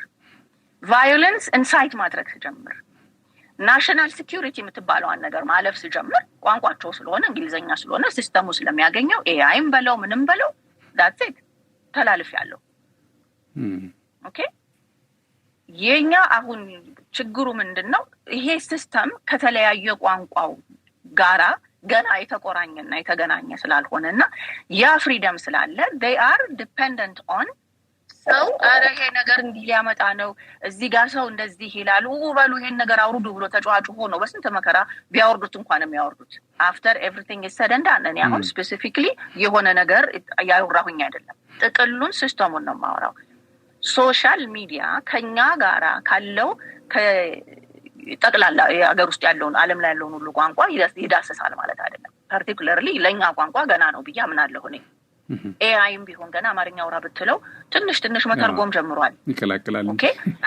ይቀላቅላል እንጂ ትንሽ ይሞክራል ለመናገሩ ገና ነው ለመጻፉ ግን ይሞክራል እሱ የመጣ ጊዜ ምን ልንሆን ነው አሁን በዚህ ጊዜ እንደዚህ አይነት ሚስ ኢንፎርሜሽን እና ዲስኢንፎርሜሽን እንትን ካጣ ማለት ነው ገመድ ካጣ መያዣ ካጣ ያ መያዣ የት ጋር ነው ያለው እኔ ጋር ነው እኔ እያንዳንዱ ሰው ለራሱ የሆነ እኮ ኤቲካሊ የሆነ ነገር አለ አይደል እንዴ ህሊና እኮ የሚባል ነገር አለ እያወኩኝ ሊያመጣ የሚችለውን ነገር ለጥቅምም ይሁን ፖለቲካም ይሁን whatever my agenda is ፎል አውት የሚያመጣ ነገር ቅድም እንዳልኩት የሰውን ኢሞሽን ታግ ያረግ የሚችል ነገር ፐርፐዝሊ አውጥቼ ዛጋ ሳስቀምጥ ኃላፊነቱ እኔ ጋር ይጀምራል። ሳላውቀው ቀርቻ አይደለም ያችን ቀይ መስመር ማልፋት። በተለይ አሁን ለጊዜው ሶሻል ሚዲያ ላይ የኛን አገር እውነት እንነጋገር ከተባለ ከጥቅም ጋር የተያያዘ ከአንዳንድ አጀንዳዎች ጋር የተያያዙ አንዳንድ ነገሮች እያየን ወይ ጉድ እያል ነው አሁን ለመናገር የደረስ ነው። ሰውን እንደዚህ በሉ ከማለት ይልቅ ኧረ እባካችሁ ሲስተማችሁን አንድ አድርጉት እያልን ነው ያለ ነው። I am reaching out to them። ምክንያቱም ሲስተሙን አንድ ማለት መቻል አለባቸው። እኔ ራሴን እንዳንድ ሰው ገቨርን ማድረግ ካልቻልኩኝ somebody else will govern me ማለት ነው። አሁን በህገ መንግስቱ ምክንያት ወደ ኢትዮጵያ ስናመጣው ህግ አለ፣ ፍሪደም ኦፍ ስፒች አለ ተብሏል፣ ተፈቅዷል ተብሏል። እሰየው። መስመር ስትታለፍ መስመር አልፈሻል ሲባል ግን እውነት እንነጋገር ከተባለ ሶሻል ሚዲያ ላይ የምንሰማው ነገር አይ ልማድ እኮ ነው፣ በቃ ሰው እንደዚህ ይላል ምናምን እያል ማለፍ ጀምረናል። ግን እነሱ ነገሮች ሌላ ነገሮች እየፈጠሩ ነው፣ ኢምፓክት እያመጡ ነው፣ ሰውን ወደማይገባው ነገር እየመራው ነው። እኔ ሰምቼ ወይ ጉድ ሰው እንዲህ ይላል እንዴ ብዬ ማለፍ ከቻልኩኝ ነገ ማለፍ የማይችል ሰው ቢገጥመውስ? የሰውን ኢሞሽናል ትኩሳት ማስነሳት የሚችል ሰው ካለ እና ኢንቴንሽኑ ያ ከሆነ አይተናል። የእውነቴን ነው። በዚህ ላይ ማንም ሰው መዋሸት የሚችል አይመስለኝም። ሶሻል ሚዲያን ተጠቅሞ የሰውን ኢሞሽን እንደፈለገው ማዟዟር እንደሚቻል አይ ቲንክ ሰው አውቋል። በተለይ ደግሞ እኔ ጋር ጠጋ ብሎ ላለ አጀንዳ፣ እኔን ለምፈልገው ነገር፣ እኔን ለሚነካኝ ነገር፣ እኔ ውስጥ ትኩስ የሆነውን ነገር ማስነሳት እንዴት እንደሚችል ሰው አውቋል። ቃላት ተጠቅሞ ሲምፕል ቃላቶች ትክክል የሆነው ነገር አይውጣ እያልኩ አይደለም። አይ አም ፕሮፖነንት ትራስት ሚ። እኔ አክቲቪስት አይደለሁም፣ አድቮኬት ግን መሆን እችላለሁ። አይ ካን ቴል ዩ ዛት አይ ካን ቢ አን አድቮኬት ፍሮም ሂም ቱ ኪንግደም ካም። አድቮኬት መሆን እችላለሁ። አም ናት አን አክቲቪስት ማለት አይ ኖ ዜር ኢዝ ካይንድ ኦፍ የሆነ ግሬ ላይን አለ ቢትዊን አክቲቪስት ኤንድ አድቮኬሲ። ግን አይ ካን ቢ አን አድቮኬት። ይሄ ጥግ የያዘው እዛ እንትኑ ጋር የሄደው ኤክስትሪም ውስጥ የገባው እንትኑ እንደሱ አይደለም። ግን ትራስት ሚ when I tell you I can be an advocate ስለመነኝ መሆን እችላለሁ። I believe in that። ገና ለገና በዚህ በዛ ብዬ እውነትን የሚያሸጓጉጥ ነገር የለኝም። ደግሞም አይቼዋለሁኝ። እንግዲህ አገዛችንን ሰትረን የወጣንባቸው አመታቶች ነበሩ። ለማንም ሳይሆን ስላመንበት ማንም ጎሽ ያለ ብለ ስለተባለም አይደለም። nobody needed to do that። ስለዚህ ሶሻል ሚዲያ ገቨርነንስ ከራስ ይጀምራል። ኮንሳምፕሽኑ እኔ ኮንሳምፕሽን ውስጥ ያገባሁት ሴትዮ ቤቴ ውስጥ በስልኬ እጅ ላይ ተቀምጦ ይሆናልሽ ተብሎ የሚቀርብልኝ ሰው ያንን ኮንሳምፕሽን ፈልጋለሁ ወይስ አልፈልግም ከኔ ይጀምራል። አቅራቢው ይሄ እኮ እንደዚህ ያደርጋል። ያኔ ኢንቴግሪቲ የት ጋር ነው? ምንድነው አኮምፕሊሽ ላደርግ የምፈልገው? ምን ያመጣል?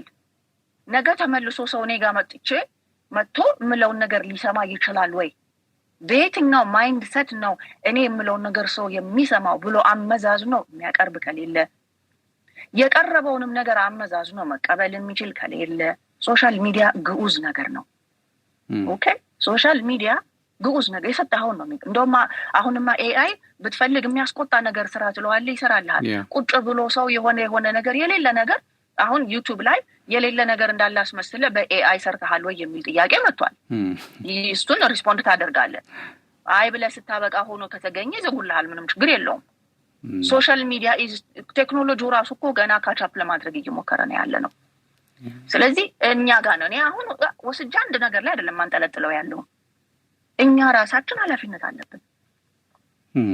ገበታውን አቅራቢዎቹ ኃላፊነት አለብን፣ ተመጋቢዎቹ ኃላፊነት አለብን። እፊቴ የቀረበውን ነገር ሁሉ በልቼ ታመምኩ አይሰራም አይደል? የምመገበውን ነገር መርጬ እንደምመገበው ማለት ነው። እና አይ ቲንክ ዛሬ ባነሳ ነው ሀሳብ ላይ ነገሩን ብንመልሰው ሁሉ ነገር አንድ ነገር ላይ አይንጠለጠልም። ዌር ኢዝ ማይ ሪስፖንሲቢሊቲ?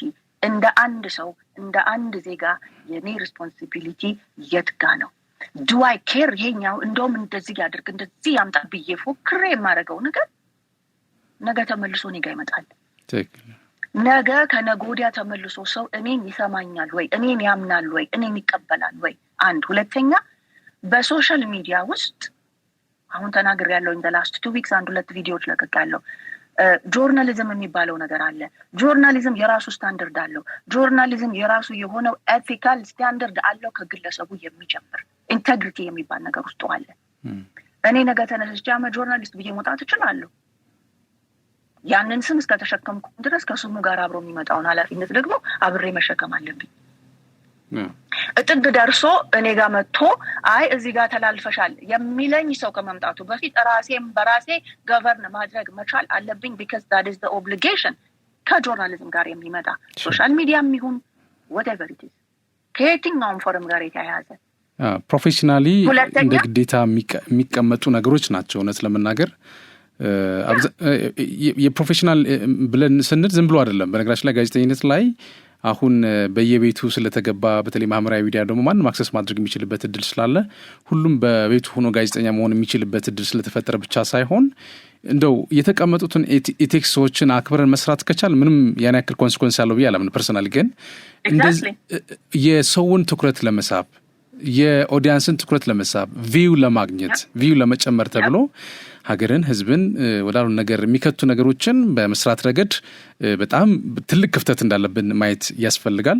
በእርግጥ መንግስትም ይሄንን ያየዋል ብዬ አስባለሁኝ። ምናልባት የህግ ማቀፎችም ይወጡ ያሉበት ሂደት ስላለ ከዚህ ከመረጃ ነጻነት አዋጅ ጋር አሉኝ መረጃዎች ስላሉኝ ከዛ ጋር ተያይዞ የሚስተካከሉበት እድል ይኖራል። ማሚ በነገራችን ላይ ከዚህ በላይ ባወራሽ በጣም ደስ ባለኝ። በጣም እየጣፈጠኝ ኦዲየንሱም እየጣፈጠው ተመልካች አድማጩም እየጣፈጠው እንደሆነ ተስፋ አድርጋለሁኝ። ግን ደግሞ ሰዓት ገደበኝና እዚህ ላቋርጥ እገድዳለሁ። ግን በጣም ሰፊ ጊዜ ስላለን በርከት ያሉ ሀሳቦችን እያነሳን በሌላ ጊዜም በደንብ እናወራለን ብዬ አስባለሁ። እጭ ዶክተር ማሚ ወርቁ ከአሜሪካ ኮሎራዶ ስቴት በቀጥታ መስመራችን ገብተሽ ለሰጠሽን ጠለቅ ያለ ማብራሪያ እጅግ አድርጌ አመሰግናለሁ። መልካም ምሽት ይሁንልሽ። በጣም አመሰግናለሁ። ቴንክ ዩ ሶ ማች። ከዚህም በላይ እንደዚህም ያን ያልገባበታለሁ ብዬ አላሰብኩም ነበረ። በአንዲት ስቴትመንት ግን መጨረስ ፈልጋለሁኝ። የነገረ ፍጻሜ ከመጀመሪያው ይሻላል። ናይስ። አመሰግናለሁ። Thank you so much. የማይደገም እድል ፒያሳ ሊሴ ገብረ ማርያም በሚገኘው ሳይታችን ላይ የመጀመሪያውን ብሎክ 90% ሽያጭ አጠናቀን ሁለተኛውን ብሎክ ለሽያጭ አውጥተናል። በ10% ቅድመ ክፍያ ያለምንም አይነት ተጨማሪ ወለድ ሙሉ በሙሉ በኢትዮጵያ ብር ከባለ 1 መኝታ 64 ካሬ ጀምሮ እስከ ባለ 3 መኝታ 141 ካሬ አማራጮችን ይዘንልዎት መጥተናል። ሱቆች አልቆባችሁ ለነበረ ደንበኞቻችን አድዋ 00 ፊት ለፊት ባለው 4000 ካሬ ሜትር ላይ ባረፈው ጎልደን ሞላችን 20 ካሬ ሱቆችን ከግራውንድ እስከ 5ኛ ፎቅ ለሽያጭ ማውጣታችንን ስንገልጽ በታላቅ ደስታ ነው። እንዲሁም በአጭር ጊዜ ወደ ቤታችሁ መግባት ለምትፈልጉ ደንበኞቻችን ሀያት አደባባይ ገንብተን 90% ባደረስነው ሳይታችን ላይ እየኖሩበት የሚከፍሉበትን አማራጭ ይዘን መጥተናል። ለበለጠ መረጃ 0966 02 9902 ይደውሉ። ዜናዎቻችን ይቀጥላሉ። ወደ ውጭ እናልፋለሁ። ባለፈው ዓመት በዲሞክራቲክ ሪፐብሊክ ኮንጎ ተሞክሮ በከሸፈው መፈንቅለ መንግስት ላይ በመሳተፍ ተከሰው የሞት ፍርድ የተፈረደባቸው 3 አሜሪካውያን ፍርዳቸው ወደ ዕድሜ ልክ እስራት እንዲቀየር መደረጉን የሀገሪቱ ፕሬዚዳንት አስታወቁም። ባለፈው ዓመት መስከረም ወር ላይ የዲሞክራቲክ ሪፐብሊክ ኮንጎ ፕሬዚዳንት ከስልጣን ለማስወገድ መፈንቅለ መንግስት ሙከራ በመፈጸም 3 አሜሪካውያን እንግሊዛዊ፣ ቤልጂየማዊና ካናዳዊ ጨምሮ 37 ግለሰቦች የሞት ፍርድ ተፈርዶባቸዋል። ግለሰቦቹ ግንቦት ወር ላይ በፕሬዚዳንቱ ቤተ መንግስትና የፕሬዚዳንት ፍሌክስ ሴክሲዲ ጋር አጋር መኖሪያ ቤት ላይ ጥቃት እንዲፈጸም በመምራት ነበር ክስ የቀረበባቸው። መፈንቅለ መንግስቱ እንዲፈጸም በመምራት የተጠረጠረው ትውልደ ኮንጎያዊ የሆነው አሜሪካዊ ክርስቲያን ማለንጋ በጥቃቱ ወቅት ከሌሎች 5 ግለሰቦች ጋር ተገድሏል። በአሜሪካውያን ላይ የተሰጠው ውሳኔ መቀየሩ የተሰማው የአሜሪካ የአፍሪካ ጉዳዮች ከፍተኛ አማካሪ ማሳድ ቦሎስ ወደ ዲሞክራቲክ ሪፐብሊክ ጉብኝት ከማድረጋቸው በፊት ነው። የፕሬዚዳንት ዶናልድ ትራምፕ ሴት ልጅ ቲፋኒ አማች የሆኑት ቦሎስ ነግ ሐሙስ ወደ ሩዋንዳ፣ ኬንያ እና ዩጋንዳ የሚያደርጉትን ጉዞ ወደ ኪንሻሳ በማቅናት ይጀምራሉ። አሜሪካ 3 አሜሪካውያን በዲሞክራቲክ ሪፐብሊክ ኮንጎ ስለታሰሩበት ሁኔታ ምንም ባትልም የውጭ ጉዳይ መስሪያ ቤቱ ከዚህ ቀደም በጉዳዩ ላይ በአገሮች መካከል ውይይት የተደረገ መሆኑን አስታውቀዋል። 3ቱ አሜሪካውያን ወንጀል በማሴር በሽብርተኝነትና በሌሎች ክሶች የተከሰሱ ቢሆንም እነርሱ ግን ይህንን አስተባብለው ተከራክረዋል። መፈንቅለ መንግስቱ እንዲፈጸም በመምራት የተጠረጠረው ትውልደ ኮንጎያዊ የሆነው አሜሪካዊ ክርስቲያን ማላንጋ በጥቃቱ ወቅት ከሌሎች 5 ግለሰቦች ጋር ተገድሏል። በአጠቃላይ 51 ሰዎች በወታደራዊ ፍርድ ቤት ክስ ክስ የቀረባቸው ግለሰቦች የፍርድ ሂደቱ በብሔራዊ ቴሌቪዥን እና በሬዲዮ በቀጥታ ተላልፏል። ከተከሰሱት መካከል 14 ሰዎች ፍርድ ቤቱ ከጥቃቱ ጋር ምንም ግንኙነት እንደሌላቸው በማረጋገጡ በነጻ ተለቋል። በዲሞክራቲክ ሪፐብሊክ ኮንጎ ለ2 አስርት ዓመታት ያህል የሞት ፍርድ ተፈጽሞ የማያውቅ ሲሆን ቅጣቱ የሚጣልባቸው ወንጀለኞች በዕድሜ ልክ እስራት ይቀጣሉ። መንግስት ይህንን የሞት ፍርድ ተግባራዊ ለማድረግ ውሳኔ ያሳለፈው በዚህ ዓመት መጋቢት ወር ላይ ከሀገሪቱ ሰራዊት ውስጥ ከሃዲዎችን ማስወገድ አስፈላጊ መሆኑን በመጥቀስ ነው ሲል ቢቢሲ ዘግቧል። ክቡራን ተመልካቾቻችን ከመሃል ሚዲያ ለሰዓቱ ያዝናቸው ዜናዎች እነዚህ ናቸው። ስለተከታተላችሁ እናመሰግናለን። ከሬጅቶች ይቀጥላሉ። በእኔ በኩል ጨርሻለሁ። በያላችሁበት ሰላም ሁኑ። የማይደገም እድል ፒያሳ ሊሴ ገብረ ማርያም በሚገኘው ሳይታችን ላይ የመጀመሪያውን ብሎክ 90% ሽያጭ አጠናቀን ሁለተኛውን ብሎክ ለሽያጭ አውጥተናል። በ10% ቅድመ ክፍያ ያለምንም አይነት ተጨማሪ ወለድ ሙሉ በሙሉ በኢትዮጵያ ብር ከባለ 1 መኝታ 64 ካሬ ጀምሮ እስከ ባለ 3 መኝታ 141 ካሬ አማራጮችን ይዘንልዎት መጥተናል። ሱቆች አልቆባችሁ ለነበረ ደንበኞቻችን አድዋ 00 ፊት ለፊት ባለው 4000 ካሬ ሜትር ላይ ባረፈው ጎልደን ሞላችን 20 ካሬ ሱቆችን ከግራውንድ እስከ 5ኛ ፎቅ ለሽያጭ ማውጣታችንን ስንገልጽ በታላቅ ደስታ ነው። እንዲሁም በአጭር ጊዜ ወደ ቤታችሁ መግባት ለምትፈልጉ ደንበኞቻችን ሀያት አደባባይ ገንብተን 90% ባደረስነው ሳይታችን ላይ እየኖሩበት የሚከፍሉበትን አማራጭ ይዘን መጥተናል። ለበለጠ መረጃ 0966 02 9902 ይደውሉ።